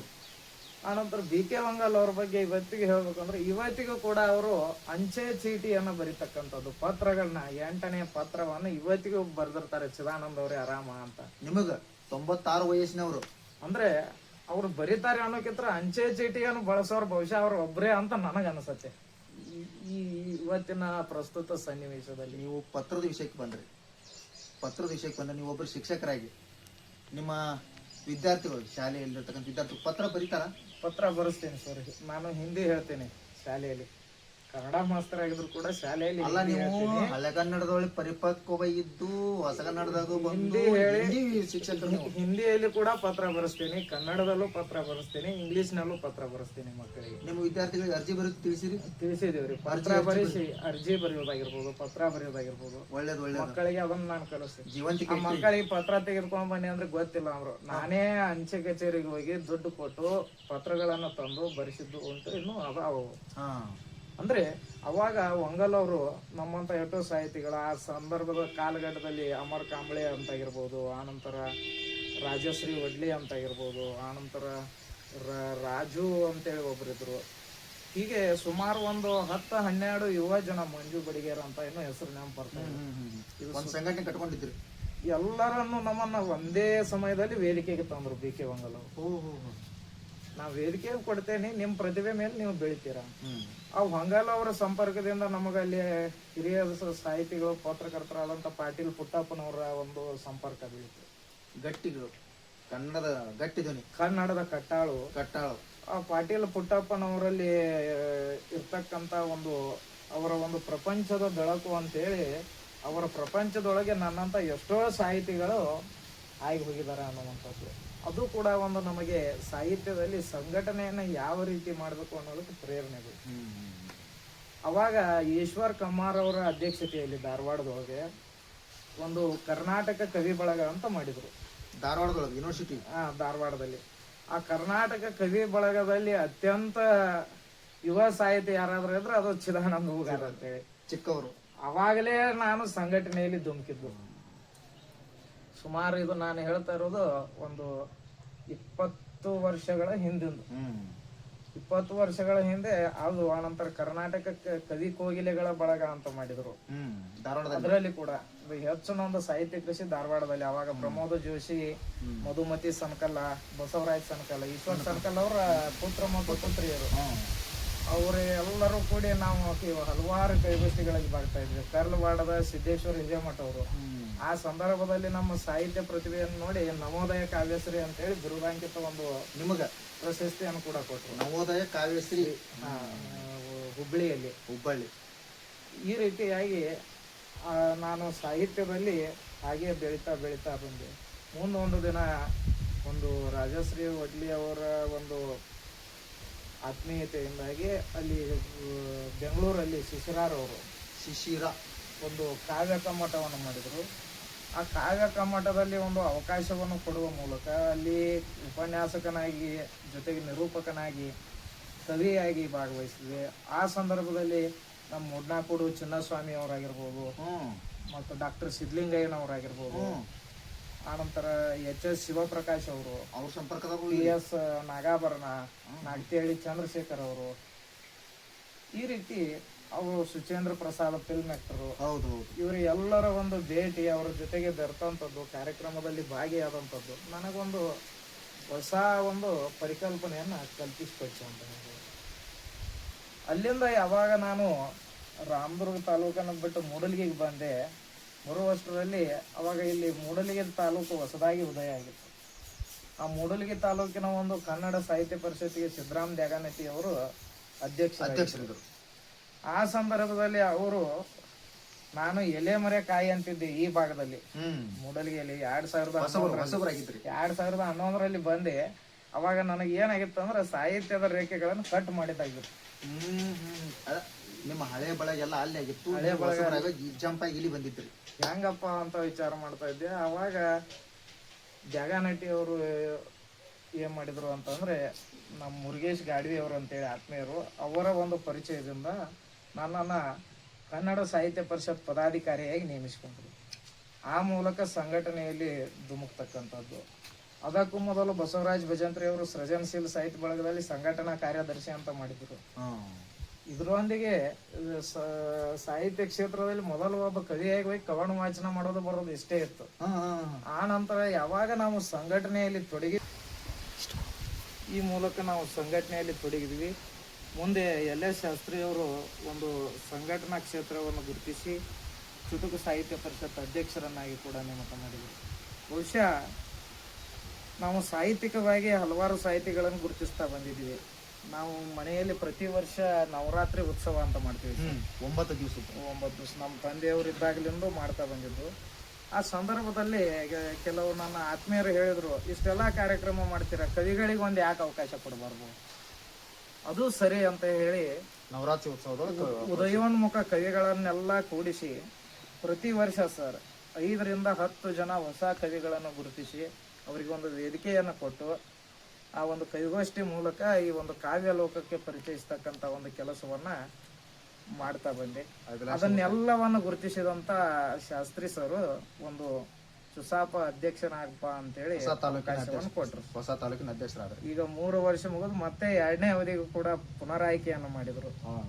ಒಟ್ಟಾರೆ ನಾವು ನಮ್ದೊಂದು ಉದ್ದೇಶ ಸರ್, ಸಾಹಿತ್ಯ ನಿಂತ ನೀರಾಗಬಾರದು, ಚಲನೆಯಲ್ಲಿರ್ಬೇಕು ಅನ್ನುವಂಥದ್ದು. ನಾನು ಯುವ ಸಾಹಿತಿಗಳಿಗೆ ಕೂಡ ಅದನ್ನೇ ಹೇಳ್ತಾ ಇರೋದು.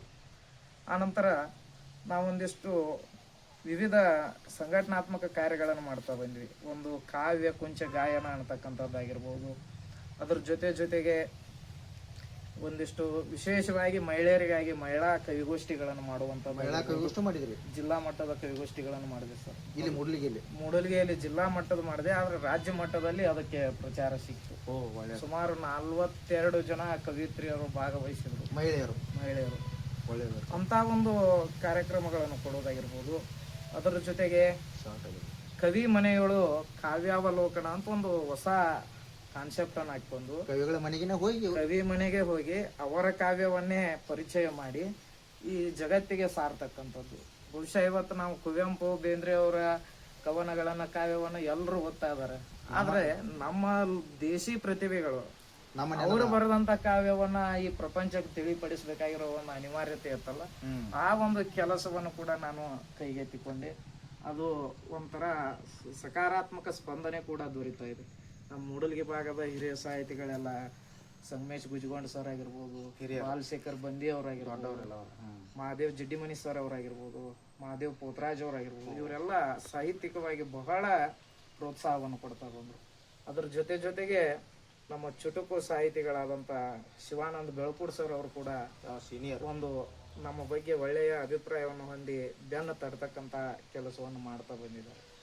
ಹೀಗಾಗಿ ಸಂಘಟನೆಯ ಮೂಲಕ ಹೊಸ ಪ್ರತಿಭೆಗಳಿಗೆ ವೇದಿಕೆಯನ್ನು ಒದಗಿಸೋದು ಮಾತ್ರ ನಮ್ಮ ಕೆಲಸ ಸರ್. ಬಳಸೋದು ಅವರವರ ಸಾಮರ್ಥ್ಯದ ಮೇಲೆ ಅವ್ರು ತಾವೇ ಬೆಳಿತಾರ. ಈ ಒಂದು ದೃಷ್ಟಿಕೋನದಲ್ಲಿ ಅಲ್ಲ, ಅದನ್ನ ಬೀಜವನ್ನ ಅಲ್ಲೇ ಹುಟ್ಟು ಹಾಕಿ ಅವ್ರನ್ನ ಬೆಳವಣಿಗೆ ಮಾಡಕ್ ಪ್ರಯತ್ನ ಮಾಡಿರಿ ನೀವು ಅಷ್ಟೇ ಸರ್. ಯಾಕಪ್ಪ ಅಂದ್ರೆ ನಾನು ಕೂಡ ಒಬ್ಬ ಸಾಹಿತಿಯಾಗಿ ಕವಿಯಾಗಿ ಹಲವಾರು ಕಷ್ಟಗಳನ್ನು ಹೊಂದಿದ್ದೇನೆ, ಹಲವಾರು ಥರದಾದಂಥ ತೊಂದರೆಗಳನ್ನು ಅನುಭವಿಸಿದ್ದೀನಿ. ಎಷ್ಟೋ ಸಾರಿ ಕವಿಗೋಷ್ಠಿಗಳಿಗೆ ಹಾಜರಾಗಲಿಕ್ಕೆ ಒಂದು ಹಣದ ಕೊರತೆ ಕೂಡ ಕಾಡ್ತಾ ಇತ್ತು. ಕೆಲವೊಮ್ಮೆ ಹಣ ಎಲ್ಲ ಇದ್ರೂ ಕೂಡ ಹೋಗಲಿಕ್ಕೆ ಕೆಲವೊಂದಿಷ್ಟು ತೊಂದರೆಗಳು ಬರ್ತಾ ಇದ್ವು. ಇವೆಲ್ಲವುಗಳನ್ನು ಗಮನದಲ್ಲಿ ಇಟ್ಕೊಂಡು ನಾ ಎಂದು ಸಂಘಟನೆಯಲ್ಲಿ ಧುಮುಕಿದೆ ಅಂದಿನಿಂದ ನಾ ಕವಿಗೋಷ್ಠಿಯಲ್ಲಿ ಭಾಗಿನೇ ಆಗಿಲ್ಲ. ಪರ್ಯಾಸ ಮೊದಲೆಲ್ಲ ನಿಮ್ಮ ಅನುಭವ ಐತಲ್ಲ, ನೀವೆಲ್ಲ ಆದ್ರೆ ಈ ಒಂದು ಸುಮಾರು 25 ವರ್ಷದ ಈ ಸಾಹಿತ್ಯ ಪಯಣದಲ್ಲಿ ಈಗ ಒಂದಿಷ್ಟು ಜನ ಹೊಸ ಪ್ರತಿಭೆಗಳಿಗೆ ಅವಕಾಶ ಸಿಗ್ತಾ ಇದೆಯಲ್ಲ ಅನ್ನೋದು ಮನಸ್ತೃಪ್ತಿ ಇದೆ. ಅದ ಹಿಂದೆ ಏನು ಕೊರತೆ ಇತ್ತು, ಇಂದಿನ ಯುವಕರಿಗೆ ಕೊರತೆ ಆಗ್ಬಿಡದಂತ ಅದನ್ನ ನೀವು ನಿರ್ಮಾಣ ಮಾಡ್ಕೊಂತ ವೇದಿಕೆ ಕೊಟ್ಕೊಂತ ಬಂದಿರಿ. ಅದರ ಜೊತೆಗೆ ಇಲ್ಲಿ ಕೆಲವರನ್ನ ನಾ ಸ್ಮರಿಸಿಕೊಳ್ಳೇಬೇಕು. ಶಿವಕುಮಾರ್ ಕೋಡಿಯಾಳ್ ಅಂತ ಆಗಿರ್ಬೋದು, ದುರ್ಗಪ್ಪ ದಾಸಣ್ಣ ಅವರು, ಆನಂತರ ಇನ್ನೊಬ್ರು ಬಾಳೇಶ್ ಫಕೀರಪ್ಪನವ್ರು ಅಂತೇಳಿ, ಎಲ್ಲ ಮೂಡ್ಲಿಗೆ ಭಾಗದವ್ರು ಇವರು, ಮೂಡಲಿ ಭಾಗದ ಕವಿಗಳೇ. ಅವರು ತಾವು ಕವಿಗಳಾಗದೆ ಅವರು ಶಿಕ್ಷಕರು ವೃತ್ತಿಯಲ್ಲಿ ತಮ್ಮ ಕೈಯಲ್ಲಿರುವಂತ ಶಿಷ್ಯರಿಗೂ ಕೂಡ ಒಂದು ಕವನಗಳನ್ನ ಚುಟುಕುಗಳನ್ನ ಬರೀಲಿಕ್ಕೆ ಪ್ರೇರೇಪಿಸಿ ಹೊಸ ಚುಟುಕು ಕವಿಗಳನ್ನ ಹುಟ್ಟಾಕ್ತಾ ಇದ್ದಾರೆ. ಹೊಸ ಮೂಡಲಿಗೆ ತಾಲೂಕಿನೊಳಗೆ ಹೊಸ ಯುವ ಪ್ರತಿಭೆಗಳನ್ನ ಹುಟ್ಟಾಕ್ತಾ ಇದ್ದಾರೆ. ಮೊದಲು ಹೆಂಗಾಗಿತ್ತು ಅಂದ್ರೆ ನಮ್ಮ ಮೂಡಲಿಗೆಯಲ್ಲಿ ಬಹುಶಃ ನಮ್ ದ್ಯಾಗನಟ್ಟಿ ಸರ್ ಅವರು ಕಸಾಪ ಅಧ್ಯಕ್ಷರಾಗಿದ್ದಾಗ ಮಹಿಳಾ ಕವಿತ್ರಿಯರನ್ನ ನಾವು ಹಗಲಿ ದೀಪ ಹಚ್ಚಿ ಹುಡುಕಾಡೋದಾಗಿತ್ತು. ಬಹುಶಃ ಇವತ್ತಿನ ಸಂದರ್ಭದಲ್ಲಿ ಮಹಿಳಾ ಸಾಹಿತಿಗಳೇ ಹೆಚ್ಚಾದ್ರು ಅಲ್ಲ, ಅವರು ವೇದಿಕೆ ಸಿಗದೆ ಇರೋ ಕಾರಣಕ್ಕೆ ಅವ್ರು ಹೊರಗೆ ಬಂದಿದ್ದಲ್ಲ, ಹೊರ ಪ್ರಪಂಚಕ್ಕೆ ಗೊತ್ತಾಗಿದ್ದಿಲ್ಲ. ಅದಕ್ಕಾಗಿ ಅಂತ ಕವಿಗಳನ್ನ ಹುಡುಕಿ ಅವರಿಗೆ ಅವಕಾಶವನ್ನು ಕೊಡತಕ್ಕಂತ ಒಂದು ಕೆಲಸವನ್ನ ಇವತ್ತು ನಾವು ಚುಸಾಪ ಸಂಘಟನೆಯವರು ಮಾಡ್ತಾ ಬಂದಿವಿ. ಇವತ್ತು ನನಗೂ ಖುಷಿ ಆಗ್ತಾ ಇದೆ. ನನ್ನ ಶಾಲೆಯಲ್ಲಿ ಇರ್ತಕ್ಕಂಥ 4 ಜನ 7ನೇ ತರಗತಿ ವಿದ್ಯಾರ್ಥಿನಿಯರನ್ನ ಇಂಥ ಕಾರ್ಯಕ್ರಮಗಳಿಗೆ ಕರೆದುಕೊಂಡು ಹೋಗುವ ಮೂಲಕ ಅದರಲ್ಲಿ ಈಗ 4 ಜನ ಚುಟುಕುಗಳನ್ನು ಬರೀಲಿಕ್ಕತ್ತಿದ್ದಾರೆ. ನೋಡ್ರಿ, ನೀವು ತರಬೇತಿ ಮಾಡಿಬಿಟ್ಟಿರಿ ಅವರಿಗೆ ಸಾಹಿತ್ಯ ಕ್ಷೇತ್ರಕ್ಕೆ. ಇವತ್ತಿನ ಒಂದು ಯುವ ಸಮಾಜಕ್ಕೆ ಪ್ರೇರಣಾದಾಯಕವಾಗಿ ಅವನು ಬೆಳೆಸ್ತಕ್ಕಂಥ ಒಂದು ಜವಾಬ್ದಾರಿ ಕೂಡ ನಮ್ಮ ಮೇಲೆ ಇದೆ. ಶಿಕ್ಷಕರ ಜವಾಬ್ದಾರಿ, ಶಿಕ್ಷಕನಾಗಿ ಆಗಿರ್ಬೋದು, ಸಾಹಿತಿಯಾಗಿ ಆಗಿರ್ಬೋದು. ತಾವೇನಾದ್ರೂ ಕೃತಿಗಳನ್ನ ಬರೆದಿದ್ದೀರಿ? ಬರೆದಿದ್ದೀನಿ ಸರ್. ಸುಮಾರು 1000ಕ್ಕೂ ಹೆಚ್ಚು ಕವನಗಳನ್ನು ಬರೆದಿದ್ದೀನಿ. 1000ಕ್ಕೂ ಹೆಚ್ಚು. ಕೆಲವೊಂದಿಷ್ಟು ಎಷ್ಟೋ ಸಾರಿ ಬಸ್ನಲ್ಲಿ ಹೋಗ್ಬೇಕಾದ್ರೆ ಬಸ್ ಟಿಕೆಟ್ ಮೇಲೂ ಬರೆದದ್ದು ಉಂಟು. ಬಸ್ ಟಿಕೆಟ್ ಮೇಲೇನು ಅಲ್ಲ, ನೀವು ಪುಸ್ತಕ ರೂಪದಲ್ಲಿ ಒಂದು ಪ್ರಕಟ ಮಾಡಿದ್ದೀವಿ ಸರ್. ಇತ್ತಿತ್ತಲ 1 ವರ್ಷ ಆಯ್ತು. ಬಟ್ಟಿನಿಯ ಭ್ರಾಂತಿ ಚಿತ್ರಗಳು ಅಂತೇಳಿ. ಬಟ್ಟಿನಿಯ ಭ್ರಾಂತಿ ಚಿತ್ರ ಏನಿದ್ರು ತಾತ್ಪರ್ಯ? ಬಹುಶಃ ಬಹಳ ಜನ ಕೇಳ್ತಾ ಇರೋದು ಅದನ್ನೇ, ಕೂಗಾರ್ ಸರ್ ಬಟ್ಟಿನಿಯ ಭ್ರಾಂತಿ ಚಿತ್ರ ಹೆಸರು ಕೇಳಲಿಕ್ಕೆ ಹೊಸದಿದೆ, ಏನಿದು ಅಂತ. ಅದ ಹಳಗನ್ನಡದಿಂದ ಬಂದವ್ರು ಮೊದಲೇ ನೀವು. ಇಲ್ಲಿ ಬಟ್ಟಿನಿಯ ಅಂತಂದ್ರೆ ಯಜಮಾನಿ ಅಂತಿರುವ, ಆದ್ರೆ ಯಜಮಾನಿ ಅಲ್ಲ. ಭ್ರಾಂತಿ ಚಿತ್ತ, ಹುಚ್ಚು ಮನಸ್ಸು. ನಾನು ಯಜಮಾನಿ ಅನ್ನತಕ್ಕಂತ ಹುಚ್ಚು ಮನಸ್ಸು, ಆದ್ರೆ ಯಜಮಾನಿ ಅಲ್ಲ. ಅದನ್ನೇ ಆ ಕವನದಲ್ಲಿ ಹೇಳಿದ್ದೇನೆ. ಬಟ್ಟಿನಿಯ ಭ್ರಾಂತಿ ಚಿತ್ತದೋಳು ಹುಸಿ ನುಡಿಯ ಹದಿ ಬದೆ ಎಂಬ ಮೋಹನವದು. ಅಂದ್ರೆ ಈ ಬಟ್ಟಿನಿಯ ಭ್ರಾಂತಿ, ಯಜಮಾನಿ ಅನ್ನತಕ್ಕಂಥ ಹುಚ್ಚು ಮನಸ್ಸಿನೊಳಗೆ ಹುಸಿ ನುಡಿಯ ಸುಳ್ಳು ನುಡಿಯ ಹದಿ ಬದೆ ಪ್ರತಿವ್ರತೆ ಅನ್ನತಕ್ಕಂಥ ಮೋಹ. ಅಂದ್ರೆ ಇದರ ತಾತ್ಪರ್ಯ ಮನಸ್ಸಿನ ತಳಮಳಗಳನ್ನ ಬಿಚ್ಚತಕ್ಕಂಥ ಒಂದು ಆ ಕವನ. ಅದನ್ನೇ ನಾನು ಆ ಪುಸ್ತಕಕ್ಕೆ ಶೀರ್ಷಿಕೆಯನ್ನಾಗಿ ಇಟ್ಟುಕೊಂಡೆ. ಬಟ್ಟಿನಿಯ ಭ್ರಾಂತಿ ಚಿತ್ರ ಒಟ್ಟಾರೆಯಾಗಿ ಜೀವನ ಚಿತ್ರಣ ಐತದೊಳಗೆ. ಅದರಲ್ಲಿ ಇದು ಮೊದಲ ಕೃತಿಯಾಗಿರೋದ್ರಿಂದ ಕೆಲವು ಹಿರಿಯ ಸಾಹಿತಿಗಳ ಒಂದು ಮಾರ್ಗದರ್ಶನದ ಮೇರೆಗೆ ಒಂದಿಷ್ಟು ಹಳೆಗನ್ನಡ ಆಗಿರ್ಬೋದು, ಒಂದಿಷ್ಟು ಈಗಿನ ಹೊಸ ಕಾವ್ಯಗಳಾಗಿರ್ಬೋದು, ಪ್ರಕೃತಿಯ ವರ್ಣನೆ ಆಗಿರ್ಬೋದು, ವ್ಯಕ್ತಿತ್ವದ ವರ್ಣನೆ ಆಗಿರ್ಬೋದು, ಆನಂತರ ವೈಯಕ್ತಿಕ ಜೀವನದ ಅನುಭವಗಳಾಗಿರ್ಬೋದು, ಎಲ್ಲವನ್ನು ಸೇರಿಸಿದಂಥ ಒಂದು ಕೃತಿಯಾಗಿ ಅದನ್ನು ಹೊರತಂದಿದ್ದೀವಿ. ನೀವು ಯುವಕರಿಗೆ ಏನು ಮಾರ್ಗದರ್ಶನ ಹೇಳ್ಬೇಕಂತೀರಿ ಈ ಮೂಲಕ? ಈ ಮೂಲಕ ನಾನು ಈಗಿನ ಯುವಕರಿಗೆ ಹೇಳಬೇಕಾದದ್ದು ಅಂತಂದರೆ, ಸರ್, ಸಾಹಿತ್ಯ ಕ್ಷೇತ್ರದಾಗೂ ಸಾವಿರ ಕವಿತೆಗಳನ್ನು ರಚನೆ ಮಾಡಿರ್ತಾವೆ, ಸುಮಾರು ಸಾವಿರ ಕವಿತೆಗಳು.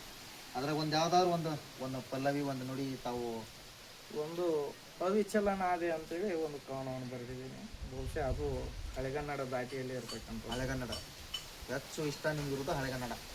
ಅವನಿಯೋಳು ಇನಿಗಲೆಯ ತರುಣೆ ಅನುಭವ ನುಡಿಯ ಪೇಳಿಸುತ್ತ, ಅವನಿಯೋಳು ಇನಿಗಲೆಯ ತರುಣೆ ಅನುಭವ ನುಡಿಯ ಪೇಳಿಸುತ್ತ, ವಿಷಯ ಸುಖದಾಸೆಗೆ ವಿಭವದಿಂ, ವಿಷಯ ಸುಖದಾಸೆಗೆ ವಿಭವದಿಂ, ಪುಂಡರಿ ಕಾಕ್ಷಿಯ ಮಾಯಾ ಬಂಧದೊಳು ಉದುಗಿಸಿದೆನ್ನನು, ಪರವೇ ಬಾರದ ಮುನ್ನ ವಿಮತಿಯನ್ನಾಗಿಸಿ, ಪರವೇ ಬಾರದ ಮುನ್ನ ವಿಮತಿಯನ್ನಾಗಿಸಿ, ಬಾಹ್ಯದೊಳು ಕುಟಿಲವ ನೆಸಗಿರಿಸಿದೆ, ಕುಟಿಲವ ನೆಸಗಿಸದೆ ಬಂಧನದೊಳು ಉದುಗಿಸಿದೆನು. ಅಲ್ಲ, ನೀವು ರಾಘವಾಂಕರು, ಪಂಪ, ರನ್ನ, ಪೊನ್ನ, ಜನ್ನನ ರತ್ನತ್ರಯಗಳ ಲೆಕ್ಕದೊಳಗೆ ನಿಮ್ದು ಹಳೆಗನ್ನಡ ಐತಿದ್ರು. ಒಂದು ಹೊಸಗನ್ನಡದ್ದು ಒಂದು ನಮಗಾಗಿ ಒಂದು ಪೂರ್ವ ಜನ್ಮದಲ್ಲಿ ಇದ್ರೂ ಇರ್ಬೋದು, ಹೇಳಲಿಕ್ಕೆ ಬರಲ್ಲ. ಒಂದು ಹೊಸಗನ್ನಡದ್ದು ಹೇಳಿ, ಇಂದಿನ ಯುವಕರಿಗೆ ತಿಳಿಯುವಂತ ಹೇಳಿ. ಹೊಸಗನ್ನಡದ ಒಂದು ಒಂದು ಮದ್ಯಪಾನದ ಮತ್ತಿನೋಳು ಅಂತ ಒಂದು ಕವನ ಬರೆದಿದೆ. ಮನೆ ಮ್ಯಾಲ 3 ಬಟ್ ವಿಭೂತಿ ಪಟ್ಟ ಬಡ್ಕೊಂಡು, ಕುರ್ಚಲ ಗಡ್ಡ ಬಿಟ್ಕೊಂಡು, ಹನೆ ಮ್ಯಾಲ 3 ಬಟ್ ವಿಭೂತಿ ಪಟ್ಟ ಬಡ್ಕೊಂಡು, ಮದ್ಯದ ಮತ್ತಿನೋಳು ಗತ್ತಿನಿಂದ ಕನ್ನಡ ಕವನ ಕಟ್ತಿದ್ದ, ಯಾರ್ಯಾರಿಗೂ ಕುಡಿ ಬ್ಯಾಡ್ರಿ ಅಂತಿದ್ದ, ತಾನು ಮಾತ್ರ ನಶೆದಾಗ ಇಡ್ತಿದ್ದ, ಬಾಯಿ ತುಂಬ ಎಲೆಡ್ಕಿ ಸುಗಂಧದಂಗ, ಕೈಯಾಗ ಬತ್ತಿ ಧೂಪದಂಗ, ಆದ್ರೆ ಕನ್ನಡ ಕವನ ಕಟ್ತಿದ್ದ ಸುಗಂಧದಂಗ, ಕನ್ನಡ ಕವನ ಕಟ್ತಿದ್ದ ಸುಗಂಧದಂಗ. ಒಳ್ಳೆ ಸಾಹಿತ್ಯ ಐತಿ ಮಾತ್ರ. ವಿಡಂಬನಾತ್ಮಕ ಸಾಹಿತ್ಯ ಐತಿ, ಹಳೆಗನ್ನಡ ಸಾಹಿತ್ಯ ಐತಿ. ಹಿಂದಿ ಶಿಕ್ಷಕರು ಬೇರೆಯಾ ನೀವು? ಹೌದು ಸರ್. ಒಳ್ಳೆಯದು. ಗುರುಗಳ, ಇಂದಿನ ಯುವಕರಿಗೆ ಸಾಹಿತ್ಯ ಆಗಿರ್ಬೋದು, ಆಧ್ಯಾತ್ಮ ಆಗಿರ್ಬೋದು, ವಿಜ್ಞಾನ ಆಗಿರ್ಬೋದು, ಇದ್ರ ಬಗ್ಗೆ ಏನು ತಾವು ಮಾರ್ಗದರ್ಶನ ಹೇಳ್ತೀರಿ? ಇವತ್ತಿನ ಸಮಾಜದಲ್ಲಿ ಈಗಿನ ಯುವ ಪ್ರತಿಭೆಗಳಲ್ಲಿ ಒಂದು ಆಧ್ಯಾತ್ಮಿಕ ಕೊರತೆ ತುಂಬ ಎದ್ದು ಕಾಣ್ತಾ ಇದೆ. ಅದರ ಜೊತೆಗೆ ಸಾಹಿತ್ಯದ ಹಂಬಲ ಕೂಡ ಕಡಿಮೆ ಅಂತಾನೆ ಹೇಳ್ಬೋದು. ಇವತ್ತು ಏನಾಗ್ಬಿಟ್ಟಿದೆ ಅಂದ್ರೆ, ಅಶ್ಲೀಲ ಜಾನಪದ ಸಾಹಿತ್ಯ ಅಂತಕ್ಕಂಥದ್ರ ಕಡೆ ಹೆಚ್ಚು ಮಾರು ಹೋಗ್ತಾ ಇದೆ ಯುವ ಜನತೆ. ಮೂಲ ಜಾನಪದವನ್ನ ಕಡೆಗಣಿಸಿ ಅಶ್ಲೀಲ ಸಾಹಿತ್ಯದ ಕಡೆಗೆ ಹೆಚ್ಚು ಗಮನ ಕೊಡ್ತಾ ಇದ್ದಾರೆ. ನಾ ಯಾಕೆ ಈ ಮಾತು ಕೇಳ್ತೀನಿ ಅಂದ್ರೆ, ಮೂಡಲಿಗೆಯಲ್ಲಿ ಮೂಲ ಜಾನಪದರು ಸಾಹಿತಿಗಳು ಭಾಳ ಅದಾರ. ಹೌದು ಸರ್, ಜಾನಪದರು ಅದಾರ. ನಮ್ಮ ಬಹುಶಃ ಜಾನಪದ ಜಾನ ಅಂತೇಳಿ ಶಬ್ಬೀರ್ ಡಾಂಗೆ ಅವರು ಬಹಳ ಆತ್ಮೀಯರವರು. ಹೌದು, ಅವರಾದ್ರೂ ಕೂಡ ಅದನ್ನೇ ಹೇಳ್ತಾ ಇರೋದು, ಅಶ್ಲೀಲ ಸಾಹಿತ್ಯವನ್ನು ಬಿಟ್ಟು ಮೂಲ ಜಾನಪದಕ್ಕೆ ಒತ್ತು ಕೊಡ್ರಿ ಅಂತ. ಬಹುಶಃ ಅವ್ರ ಡಾಂಗೆ ಅವರು ನೋಡ್ರಿ ಎಷ್ಟು ಚೆನ್ನಾಗಿ ಪದಗಳನ್ನ, ಜಾನಪದ ಗೀತೆಗಳನ್ನ ಹಾಡಿದ್ದಾರೆ. ಕೇಳಲಿಕ್ಕೆ ಬಹಳ ಮಧುರ. ಕೆಲವೊಂದು ತತ್ವ ಪದಗಳನ್ನ ಹಾಡಿದ್ದಾರೆ. ಆ ತರನಾಗಿ ಇವತ್ತಿನ ಒಂದು ಯುವ ಪೀಳಿಗೆ ಇಷ್ಟು ಸಾಹಿತ್ಯದ ಕಡೆನೂ ಒಲವಿಲ್ಲ, ಆಧ್ಯಾತ್ಮದ ಕಡೆ ಅಂತ ಪೂರಾ ಇಲ್ಲ ಸರ್. ಎಡಬಿಡಂಗಿತನ ಐತಿ. ಒಂದು ಆರ್ಕೆಸ್ಟ್ರಾ ಇದೆ ಅಂದ್ರೆ 1000 ಜನ ಕೊಡ್ತಾರೆ. ಆಧ್ಯಾತ್ಮ ಒಂದು ಸಾಹಿತ್ಯ ಗೋಷ್ಠಿ ಇದೆ ಅಂದ್ರೆ 100 ಜನ ಕೂಡಿಸ್ಬೇಕಾದ್ರೆ ಬಹಳ ತೊಂದ್ರೆ. ಇನ್ನು ಒಂದು ಆಧ್ಯಾತ್ಮ ಅಂದ್ರೆ 10 ಜನ ಕೂಡಿದ್ರೆ ಹೆಚ್ಚು. ಅದ ಎಡಬಿಡಂಗಿತನ ಬಂದ್ಬಿಟ್ಟೆ ಜೀವನದೊಳಗೆ. ಅದಕ್ಕಾಗಿ ನಾನು ಇವತ್ತು ಯುವಕರಿಗೆ, ಯುವ ಪೀಳಿಗೆಗೆ ಹೇಳೋದಕ್ಕಿಂತ ಅವರ ಪೋಷಕರಿಗೆ ಒಂದು ಮಾತನ್ನು ಹೇಳ್ಬೇಕಾಗ್ತದೆ. ಇವತ್ತೇನು ತಂದೆ ತಾಯಿ ಅನ್ನತಕ್ಕಂಥ ಪಾತ್ರವನ್ನು ನಿರ್ವಹಿಸ್ತಕ್ಕಂಥ ನಾವುಗಳು ಮಕ್ಕಳಿಗೆ ಒಂದು ಆಧ್ಯಾತ್ಮಿಕ ಸಂಸ್ಕಾರಗಳನ್ನು ಕೂಡ ಕೊಡಬೇಕು, ರೀತಿ ನೀತಿ ಜೊತೆಗೆ ಸಾಹಿತ್ಯದ ಆಸಕ್ತಿಯನ್ನು ಕೂಡ ಬೆಳೆಸಬೇಕು. ಇವತ್ತು ಮನೆಯಲ್ಲಿ ನಾವು ಜನಪದಗಳನ್ನ ಹಾಡುವುದಾಗಿರ್ಬೋದು, ರಾಮಾಯಣ ಮಹಾಭಾರತದ ಕಥೆಗಳನ್ನ ಹೇಳುವುದಾಗಿರ್ಬೋದು, ನೀತಿ ಪಾಠಗಳು, ಮೌಲ್ಯಗಳನ್ನ ಕಲಿಸೋದಾಗಿರ್ಬೋದು, ಸಂಸ್ಕಾರಗಳನ್ನ, ನಾ ಪದೇ ಪದೇ ಹೇಳ್ತಿರ್ತೇನೆ, ನಾವು ಯಾವ ರೀತಿ ಸಂಸ್ಕಾರ ಕೊಡ್ತೇವೆ ಆ ರೀತಿ ನಮ್ಮ ಸಂಸಾರ ನಡೀತದ ಅಂತ. ಸಂಸ್ಕಾರದಿಂದ ಸಂಸಾರ ಸಸಾರ ಆಗತ್ತೆ. ಇಲ್ಲ ಅಂದ್ರ ಅದು ದುಸ್ಸಾರ ಏನೂ ಮಾಡ್ಲಿಕ್ಕೆ ಸಾಧ್ಯ ಇಲ್ಲ. ಅದಕ್ಕಾಗಿ ಸಾಹಿತ್ಯಿಕವಾಗಿ ಇವತ್ತು ನಾವು ಅವರನ್ನ ಆಕರ್ಷಿಸ್ತಕ್ಕಂಥ ಕೆಲಸ ಆಗಬೇಕು. ಅದಕ್ಕಾಗಿ ನಾವು ನಮ್ಮ ಸಂಘಟನೆ ಮೂಲಕ ಈಗ ಕೆಲವೊಂದಿಷ್ಟು ಕಾಲೇಜು ಮತ್ತು ಹೈಸ್ಕೂಲ್ ಪ್ರೌಢ ವಿಭಾಗಗಳನ್ನು ಆಯ್ಕೆ ಮಾಡ್ಕೊಂಡು ಅಲ್ಲೇ ಕೆಲವೊಂದಿಷ್ಟು ಕಾರ್ಯಕ್ರಮಗಳನ್ನು ಮಾಡುವಂಥ ವಿಚಾರದಲ್ಲಿ ಕೂಡ ಇದ್ದೀವಿ. ಒಟ್ಟಾರೆಯಾಗಿ ಅವರನ್ನು ಸಾಹಿತ್ಯದ ಕಡೆ ಸೆಳೆಯುವಂಥದ್ದು. ಜೊತೆಗೆ ಆಧ್ಯಾತ್ಮಿಕವಾಗಿ ಹೇಳ್ಬೇಕಂದ್ರೆ ಇವತ್ತು ಆಧ್ಯಾತ್ಮಿಕ ಕಾರ್ಯಕ್ರಮ ನಾವು ಅಲ್ಲಿ ಇಲ್ಲಿ ಸುತ್ತಲೂ ಪ್ರವಚನಕ್ಕದು ಹೋಗ್ತಾ ಇರ್ತೇವೆ. ಬಿಳಿ ಕೂದಲದವ್ರನ್ನ ಬಿಟ್ರೆ ಬೇರೆ ಯಾರೂ ಸಿಗೋದಿಲ್ಲ. ಹದಿಹರಿಯದವರು ಕರಿ ಕೂದಲವ್ರು ಯಾರು ಸಿಗ್ತಾ ಇಲ್ಲ ನಿಮಗೆ. ಈಗಿನ ಜನತೆಗೆ ಏನಾಗ್ಬಿಟ್ಟಿದೆ, ಮುದುಕಾದ್ಮ್ಯಾಗ ಅದನ್ನ ನಾವು ಅಧ್ಯಾತ್ಮದ ಕಡೆ ಹೋಗ್ಬೇಕು, ಈಗ ಅದು ಬೇಡ ಅಂತಕ್ಕಂಥ ಒಂದು ಪರಿಜ್ಞಾನ. ಏನು ಮಾಡೋಕ್ಕಾಗ್ತಾ ಇಲ್ಲ. ನಿಮ್ಮ ಮುಂದಿನ ಗುರಿಗಳಿಗೇನವ ಒಟ್ಟಾರೆಯಾಗಿ ನಮ್ಮ ಸಮಾಜಕ್ಕಿರ್ಬೋದು, ಯುವಕರಿಗಿರ್ಬೋದು, ಹಿರಿಯರಿಗಿರ್ಬೋದು, ಮಹಿಳೆಯರಿಗಿರ್ಬೋದು? ಮುಂದಿನ ಗುರಿಗಳು ಅಂತಂದ್ರೆ ಒಂದು ಉತ್ತಮ ವ್ಯಕ್ತಿತ್ವದ ವ್ಯಕ್ತಿಯನ್ನ ರೂಪಿಸಬೇಕಾದ್ರೆ ಅವನಿಗೆ ಒಂದು ಒಳ್ಳೆಯ ಸಂಸ್ಕಾರ, ಜೊತೆಗೆ ಆಧ್ಯಾತ್ಮಿಕ ಮಾರ್ಗದರ್ಶನ, ಅದರ ಜೊತೆಗೆ ಅವರಲ್ಲಿ ಒಂದು ಸಾಹಿತ್ಯಿಕ ಅಭಿರುಚಿಯನ್ನು ಬೆಳೆಸ್ತಕ್ಕಂಥದ್ದು, ಇದೆಲ್ಲದಕ್ಕೂ ಮಿಗಿಲಾಗಿ ಹೆತ್ತ ತಂದೆ ತಾಯಿಯನ್ನ ಗೌರವಿಸ್ತಕ್ಕಂಥ ಒಂದು ವ್ಯಕ್ತಿಯನ್ನಾಗಿ ನಿರ್ಮಾಣ ಮಾಡ್ಬೇಕನ್ನೋದ ಒಂದು ಉದ್ದೇಶ. ಯಾಕಪ್ಪ ಅಂದ್ರೆ ಇವತ್ತು ನೋಡ್ತಾ ಇದೀವಿ ನಾವು, ಎಷ್ಟೋ ಜನ ರೈತರು ತಮ್ಮ ತಂದೆ ತಾಯಿಗಳನ್ನು ಮನೆಯಲ್ಲಿ ಜಾಯ್ಕ್ ಮಾಡ್ತಾ ಇದ್ದಾರೆ. ಆದ್ರೆ ಕಲಿತಂತ ಸುಶಿಕ್ಷಿತರೇ ತಮ್ಮ ತಂದೆ ತಾಯಿಯನ್ನು ವೃದ್ಧಾಶ್ರಮಗಳಿಗೆ. ಇದು ದುರಂತ ಇವತ್ತಿನ ಒಂದು. ಆ ಒಂದು ದುರಂತವನ್ನ ತಡಿತಕ್ಕಂಥ ನಿಟ್ಟಿನಲ್ಲಿ ಮಾನವೀಯ ಮೌಲ್ಯಗಳನ್ನ ಬೆಳೆಸ್ತಕ್ಕಂಥ ಒಂದು ಮಾನವೀಯತೆಯನ್ನು ಬೆಳೆಸ್ತಕ್ಕಂಥ ಕಾರ್ಯವನ್ನು ಶಿಕ್ಷಣದ ಮೂಲಕ ಆಗಿರ್ಬೋದು, ಸಾಹಿತ್ಯದ ಮೂಲಕ ಆಗಿರ್ಬೋದು, ನಮ್ಮ ಆಧ್ಯಾತ್ಮಿಕ ಕಾರ್ಯಕ್ರಮಗಳ ಮೂಲಕ ಇವತ್ತಿನ ಸಮಾಜವನ್ನು ತಿದ್ದು ಕೆಲಸವನ್ನ ಮಾಡ್ತಾ ಇದ್ದೀವಿ. ಯಾಕಪ್ಪ ಅಂದ್ರೆ ನಮ್ಮ ಗುರುಗಳು ಹೇಳ್ತಾ ಇದ್ರು, ಅದು ಎಷ್ಟು ಬದಲಾಗತ್ತೋ ಇಲ್ವೋ ಗೊತ್ತಿಲ್ಲ, ಆದ್ರೆ ಬದಲಾವಣೆ ಮಾಡ್ಲಿಕ್ಕೆ ಪ್ರಯತ್ನವನ್ನು ಮಾತ್ರ ಬಿಡಬೇಡ ಅಂತ. ಅದಕ್ಕೆ ಆ ಪ್ರಯತ್ನವನ್ನು ಬಿಡದೆ ಬದಲಾವಣೆಯನ್ನು ಮಾಡ್ಲಿಕ್ಕೆ ಪ್ರಯತ್ನಿಸ್ತಕ್ಕಂಥ ಕಾರ್ಯವನ್ನ ನಾವು ಮಾಡ್ತಾ ಇದ್ದೀವಿ. ಇತ್ತೀಚೆಗೆ ಹೊಸ ಪದ್ಧತಿ ಬಂದ್ಬಿಟ್ಟದೆ ಪಾಲಕರಿಗೆ. ಆರ್ಥಿಕವಾಗಿ ಸಬಲರಿದ್ದವರು ಇರ್ಬೋದು, ಆರ್ಥಿಕವಾಗಿ ಹಿಂದುಳಿದವರು ಇರ್ಬೋದು, ಹಾಸ್ಟೆಲ್ನಾಗ ಇಟ್ಟು ಕರೆಸೋದು ಒಂದು ಸಿಸ್ಟಮ್ ಅಂತಲ್ಲ ಮಕ್ಕಳನ್ನ. ತಮ್ಮದು ಅದು ವಿಪರ್ಯಾಸ ಸಲಹೆ ಕೊಡ್ತಿರೋದು ವಿಪರ್ಯಾಸ ಸರ್. ಯಾಕೆ ಅಂದ್ರೆ ಒಂದು ಮಗು ಅಂದ್ರೆ ತಂದೆ ತಾಯಿ ಬಂಧು ಬಳಗದೊಂದಿಗೆ ಬೆರೆತು ಅಲ್ಲಿ ಆ ಮನೆಯ ಸಂಸ್ಕಾರಗಳನ್ನು ಕಲಿಬೇಕಾಗಿರುವುದು ಬಹಳ ಅವಶ್ಯಕ. ಈ ಹಾಸ್ಟೆಲ್ ಸಂಸ್ಕೃತಿಯಿಂದ ಮಕ್ಕಳು ಹೇಗಾಗಿದ್ದಾರೆ ಅಂದ್ರೆ ತಂದೆ ತಾಯಿ ಅಂದ್ರೆ ಒಂಥರ ATM ಇದ್ದಾಗೆ. ಹಣದ ಅವಶ್ಯಕತೆ ಇದ್ದಾಗ ಮಾತ್ರ ತಂದೆ ತಾಯಿಯನ್ನು ನೆನಪಿಸ್ಕೊಳ್ತಾರೆ, ಉಳಿದ ಸಂದರ್ಭದಲ್ಲಿ ಇಲ್ಲ. ಹೀಗಾಗಿ ತಂದೆ ತಾಯಿ ಮಕ್ಕಳ ನಡುವಿರುವಂತ ಮಾನವೀಯತೆ ಕುಂಠಿತ ಆಗ್ಲಿಕ್ಕೆ ಅದು ಒಂದು ಕಾರಣ ಅಂತ ಹೇಳ್ಬೋದು. ಒಂದು ಯಕ್ಷ ಪ್ರಶ್ನೆಯರ ಅನುಭವದ ನೀವು ಒಂದು ಮನದ ಒಂದು ಪ್ರಶ್ನೆ ಕೇಳ್ತೀರಿ. ಯಾವ ಪಾಲಕರು ಮಕ್ಕಳನ್ನ ಸಣ್ಣವರಿದ್ದಾಗ ಹಾಸ್ಟೆಲ್ಗೆ ಇಟ್ಟು ಕಲಿಸ್ತಾರಲ್ಲ, ಪಾಲಕರು ಮುದುಕರಾದ ನಂತರ ಇವ್ರನ್ನ ವೃದ್ಧಾಶ್ರಮಕ್ಕೆ ಸೇರ್ಸಕತ್ತಾರೇನೋ ಅಂತ ನನಗೊಂದು. ಅದು ಸದ್ಯ ನಡೀತಿರ್ತಕ್ಕಂಥ ವ್ಯವಸ್ಥೆ ಸರ್. ಒಪ್ಪಿಕೊಂಡಿದ್ದನ ಇದು ಸತ್ಯ. ಯಾಕಪ್ಪ ಅಂದ್ರೆ ಅದು ಹೇಳ್ತಾರಲ್ಲ, ನಾವು ಮಾಡಿದ್ ನಮಗೆ ಪ್ರತಿಫಲ ಕೊಡೋದು.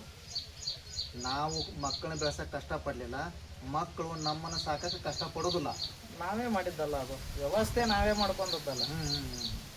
ನಾವು ಮಕ್ಕಳಲ್ಲಿ ಮಮತೆ ಮಮಕಾರವನ್ನು ಬೆಳೆಸಿದ್ರೆ ಅವು ನಮ್ಮ ಮೇಲೆ ಇದು ಬರ್ತದೆ. ನಾವು ಅದನ್ನು ಬೆಳೆಸಲಿಲ್ಲ, ಅದಕ್ಕೆ ಅವು ಇಲ್ಲ. ಅಂದ್ರೆ ಮನೆತನ ನಾವು ನಮ್ಮವ್ರು ಅನ್ನೋಂಥ ನಮ್ಮ ಮಕ್ಕಳಿಗೆ ನಾವು ತಿಳಿಸ್ಕೊಡ್ಬೇಕು, ಸಂಸ್ಕಾರವನ್ನು ಕೊಡಬೇಕು. ಸಂಬಂಧಗಳಿಗೆ ಏನಂದ್ರೆ ಏನಾಗ್ಬಿಟ್ಟಿದೆ, ಅವಿಭಕ್ತ ಕುಟುಂಬಗಳು ಮಾಯವಾಗಿ ಎಲ್ಲ ವಿಭಕ್ತ ಕುಟುಂಬಗಳು, ಗಂಡ ಹೆಂಡತಿ ಮಕ್ಕಳು, ಅಲ್ಲಿ ಯಾರು ಹೇಳೋರಿಲ್ಲ ಕೇಳೋರಿಲ್ಲ, ಸಂಸ್ಕಾರಗಳು ಬರೋದು ಕೂಡ ಅಷ್ಟೇ ಕಷ್ಟ. ಅದೇ ಒಂದು ಸಮಸ್ಯೆಯನ್ನು ಇವತ್ತು ಇಡೀ ಸಮಾಜ ಎದುರಿಸ್ತಾ ಇದೆ. ಇಂದಿನ ವಿದ್ಯಾರ್ಥಿಗಳು ಸಾಮಾಜಿಕ ಒತ್ತಡ ಇರ್ಬೋದು, ಆರ್ಥಿಕ ಒತ್ತಡ ಇರ್ಬೋದು, ಆಧ್ಯಾತ್ಮಿಕ ಒತ್ತಡ ಇರ್ಬೋದು, ಸಾಮಾಜಿಕ ಒತ್ತಡ ತಡ್ಕೊಳ್ಳೋ ಶಕ್ತಿ ಹೊಂದ್ಯಾವ ಇಲ್ಲ. ಯಾಕೆ ಅಂದರೆ ಎಲ್ಲರೂ ಫಾಸ್ಟ್ ಇದ್ದಾರೆ. ಒಂದು ಸಣ್ಣ ಮಗುವನ್ನು ಕೇಳಿ ನಾ ಬಿಜಿ ಇದ್ದೀನಿ, ನಮಗ ಆ ಒತ್ತಡ ಇಲ್ಲ. ಅವರಿಗಿಂತಲೂ ನಾವು ಬಿಜಿ ಇದ್ದೀವಿ, ಒತ್ತಡ ಇಲ್ಲ. ಉದಾಹರಣೆಗೆ ಇವತ್ತು ಭಾಳ ಜನ ನನಗಂತಾರೆ, ಚಿದಾನಂದ ನೀ ಎಷ್ಟೊಂದು ಖುಷಿಯಾಗಿರ್ತೀವಲ್ಲ, ಆಧ್ಯಾತ್ಮಿಕ ಕ್ಷೇತ್ರನೂ ಎಸ್, ಸಾಹಿತ್ಯಿಕವಾಗಿ ಹೌದು, ಆನಂತರ ವೈದಿಕ ಮಾಡ್ತೀವಿ ಸರ್. ಮನೆಯ ಸಂಪ್ರದಾಯ ಆಚಾರ್ಯ ಅಂತಾರಲ್ಲ, ವೈದಿಕವಾಗಿ. ಆನಂತರ ಜಲ ಸಂಶೋಧನೆ ಅಂತಾರಲ್ಲ, ನೀರು ಹೇಳೋದು, ನೀವು ಜಲ ಸಂಶೋಧನೆ. ಆನಂತರ ಇನ್ನೊಂದು ವಿಶೇಷವಾದಂಥದ್ದು ಅಂದ್ರೆ ಚೇಳು ಕಚ್ಚಿದವರಿಗೆ ಮುಟ್ಟದೆ ಮಂತ್ರಿಸ್ತಕ್ಕಂಥದ್ದು. ಈ ರೀತಿ ಈ ಸಾಹಿತ್ಯ, ಶಿಕ್ಷಣ, ವೈದಿಕ, ಈ ರೀತಿ ಎಲ್ಲ ಕ್ಷೇತ್ರಗಳಲ್ಲಿ ಪರಿಪಕ್ವತೆ ಐತಿ ನಿಮ್ಮ ಹತ್ರ. ಇರ್ತಿರಲ್ಲ, ನಿಮಗೆ ಬಿಜಿ ಇಲ್ವಾ, ನಿಮಗೆ ಟೆನ್ಷನ್ ಆಗಿದೆ. ನಾವು ಮಾಡ್ಕೊಂಡ್ರೆ ಟೆನ್ಷನ್, ನಾವೇ ಮಾಡ್ಕೋದಿದ್ರೆ. ಅದಕ್ಕೆ ನಾ ಹೇಳ್ತೀನಿ, ಏನಿಲ್ಲ ಜೀವನದಲ್ಲಿ ಅಲ್ಪ ತೃಪ್ತ ಮಹಾಸುಖಿ. ಈ ತತ್ವದ ಅಡಿಯಲ್ಲಿ ಬದುಕಿದ್ರೆ ಯಾವುದು ಬೇಜಾರಿಲ್ಲ, ಯಾವುದು ವಾಜ್ಯ ಆಗಲ್ಲ. ಆತ್ಮತೃಪ್ತಿ ಒಂದು ಪಡಿಸ್ಕೊಂತೀವಪ್ಪ ಅಂದ್ರೆ ಇನ್ನುಳಿದಂತನೇ ಅಪೇಕ್ಷೆ ಮಾಡಬಾರ್ದು ಅಂತ ನೀವು ಅಂತೀರಿ. ಇನ್ನು ಕೊನೆಯ ಪ್ರಶ್ನೆ ನಮ್ಮದು, ಇಂದಿನ ವಿದ್ಯಾರ್ಥಿಗಳಿಗೆ ಆಗಿರ್ಬೋದು, ನಾಗರಿಕರಿಗಾಗಿರ್ಬೋದು, ಆಹಾರದ ಬಗ್ಗೆ ಒಂದು ಏನಾದ್ರು ತಮ್ಮ ಸಲಹೆ? ಆಹಾರದ ಬಗ್ಗೆ ಹೇಳ್ಬೇಕಂತಂದ್ರೆ ಇವತ್ತಿನ ದಿನಮಾನದಲ್ಲಿ ಎಲ್ಲರೂ ಫಾಸ್ಟ್ ಫುಡ್ಗಳಿಗೆ ಗಂಟು ಬಿದ್ದಿದ್ದಾರೆ. ನಮ್ಮ ದೇಶೀಯ ಆಹಾರ, ರೊಟ್ಟಿ ಪಲ್ಯ ಚಪಾತಿ ತಿನ್ನೋದು ಅಂದರೆ ಆಗ್ತಾ ಇಲ್ಲ. ಇವತ್ತು ನಮಗೆ ರೋಗ ರುಜಿಗಳು ಬರ್ಲಿಕ್ಕೂ ಕಾರಣ ಅದೇ. ಇವತ್ತು ನೋಡ್ರಿ, ಪ್ರತಿಯೊಂದು ಮನೆಯಲ್ಲಿ BP ಶುಗರ್ ಪೇಷಂಟ್ ಒಂದು ಕಾರಣ ನಾವು ತಿಂತಕ್ಕಂಥ ಆಹಾರ, ಅದರಲ್ಲೂ ಮುಖ್ಯವಾಗಿ ಬಳಸ್ತಕ್ಕಂಥ ಎಣ್ಣೆ, ಅಡಿಗೆ ಎಣ್ಣೆ ಸರಿ ಇಲ್ಲ. ಅದರ ಜೊತೆಗೆ ನಾವು ಆ ಒಂದು ಫಾಸ್ಟ್ ಫುಡ್ ಬೇಗ ಆಗತ್ತೆ. ಎಷ್ಟು ಫಾಸ್ಟ್ ಇದೆ ಅಷ್ಟು ಫಾಸ್ಟ್ ನಮ್ಮ ಜೀವನ ಎಂಡಾಗತ್ತೆ. ನೋಡಿ, ಮೊದಲಿನವ್ರು 100 ವರ್ಷ ಬದುಕ್ತಾ ಇದ್ರು, ಇವಾಗ 50 ವರ್ಷ ಅಂದರೆ ಅದೇ ದೊಡ್ಡದಾಗಿಬಿಟ್ಟದೆ. ಕಾರಣ ಏನಂದ್ರೆ ನಾವು ಸೇವಿಸ್ತಕ್ಕಂಥ ಆಹಾರ ಪದ್ಧತಿಯಲ್ಲಿ ಬದಲಾವಣೆ ಮಾಡ್ಕೊಳ್ಬೇಕಾದಂಥ ಅವಶ್ಯಕತೆ ಇದೆ. ಜೊತೆಗೆ ನಾವು ಸಾವಯವ ಕೃಷಿಗೆ ಹೆಚ್ಚು ಒತ್ತನ್ನು ಕೊಡಬೇಕಾಗ್ತದೆ. ಬಹುಶಃ ತಾವಿಲ್ಲಿ ನೋಡ್ತಾ ಇರ್ಬೋದು, ನಾವು ಒಟ್ಟೆ ಈ ನಮ್ಮ ಕೈತೋಟದಲ್ಲಿ ಗೊಬ್ಬರವನ್ನೇ ಬಳಸಲ್ಲ, ನ್ಯಾಚುರಲ್ ಆಗಿ. ಅಂದರೆ ನಾವು ಯಾವಾಗ ನೈಸರ್ಗಿಕವಾಗಿ ಸಾವಯವವಾಗಿ ಬೆಳೆದು ತಿಂತೇವೆ ಅವಾಗ ಆರೋಗ್ಯ ಒಳ್ಳೆಯದಾಗಿದೆ, ಪೌಷ್ಟಿಕಾಂಶಗಳು ಹೆಚ್ಚಾಗಿ. ಮತ್ತು ನಾವು ಎಲ್ಲ ರಾಸಾಯನಿಕಗಳಿಂದ ತಯಾರಾದಂಥ ಆಹಾರಗಳನ್ನು ತಿನ್ನುವುದರಿಂದ ನಮ್ಮ ಶರೀರನ ಅನಾರೋಗ್ಯಕ್ಕೆ ಈಡಾಗ್ತದೆ. ಆ ಅನಾರೋಗ್ಯವೇ ನಮ್ಮನ್ನ ಯಾವ ಕ್ಷೇತ್ರದಲ್ಲೂ ಮುಂದೆ ಹೋಗದಂತೆ ತಡೀತದೆ. ಈ ದೇಹವನ್ನ, ಯಾಕಂದ್ರೆ ಎಲ್ಲಾ ಸಂಪತ್ತುಗಳಲ್ಲಿ ಯಾವ್ದು ಶ್ರೇಷ್ಠ ಅಂದ್ರೆ ಆರೋಗ್ಯ ಸಂಪತ್ತು. ಆರೋಗ್ಯ ಸಂಪತ್ತಿದ್ರೆ ಸಾಹಿತ್ಯ, ಆಧ್ಯಾತ್ಮ, ಕೃಷಿ, ಶಿಕ್ಷಣ, ಬೇರೆ ಬೇರೆ ಕ್ಷೇತ್ರಗಳಲ್ಲಿ ನಾವು ಮುಂದುವರಿಬಹುದು. ಆರೋಗ್ಯನೇ ಇಲ್ಲ ಅಂದ್ರೆ ಏನೂ ಮಾಡ್ಲಿಕ್ಕೆ ಸಾಧ್ಯನೂ ಇಲ್ಲ. ಅದಕ್ಕಾಗಿ ಒಂದು ಸಾಹಿತ್ಯಿಕ ಒಂದು ಕ್ಷೇತ್ರದೊಳಗೆ ಇವತ್ತು ಬಹಳ ಯುವಕರನ್ನು ಸೆಳಿತಕ್ಕಂಥ ಕೆಲಸ ಆಗಬೇಕಾಗಿದೆ. ಆ ಕೆಲಸ ಮಾಡ್ಬೇಕಂದ್ರೆ ಅವ್ರಿಗೆ ನಾವು ಆಹಾರವನ್ನು ಕೊಟ್ಟಾಗಲೇ ಅವರು ಬರೋದು.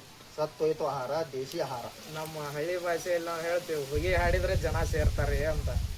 ಹಾಗೆ ಸಾಹಿತ್ಯದಲ್ಲಿ ಬರೀ ಸಾಹಿತ್ಯ ಇದೆ ಆದರೂ ಯಾರು ಬರೋಲ್ಲ. ಅಲ್ಲಿ ಅವರಿಗೆ ಅಟ್ರಾಕ್ಷನ್ ಆಗ್ತಕ್ಕಂಥ ಒಂದಿಷ್ಟು ಆಹಾರ ಮೇಳವನ್ನು ಮಾಡುವ ಮೂಲಕ ಅವರನ್ನು ಅಲ್ಲಿ ಸೆಳಿತಕ್ಕಂಥ ಒಂದು ಅನಿವಾರ್ಯತೆ ಪ್ರಸ್ತುತವಾಗಿ ಈ ನಿರ್ಮಾಣವಾಗಿದೆ. ತಮ್ಮ ಸುದೀರ್ಘ ಅನುಭವ ಹಂಚಿಕೊಂಡಿರ್ತಕ್ಕಂಥ ನಿಮ್ಮ ಅಮೂಲ್ಯ ಸಮಯ ನಮಗೆ ನೀಡಿದ್ದೀರಿ.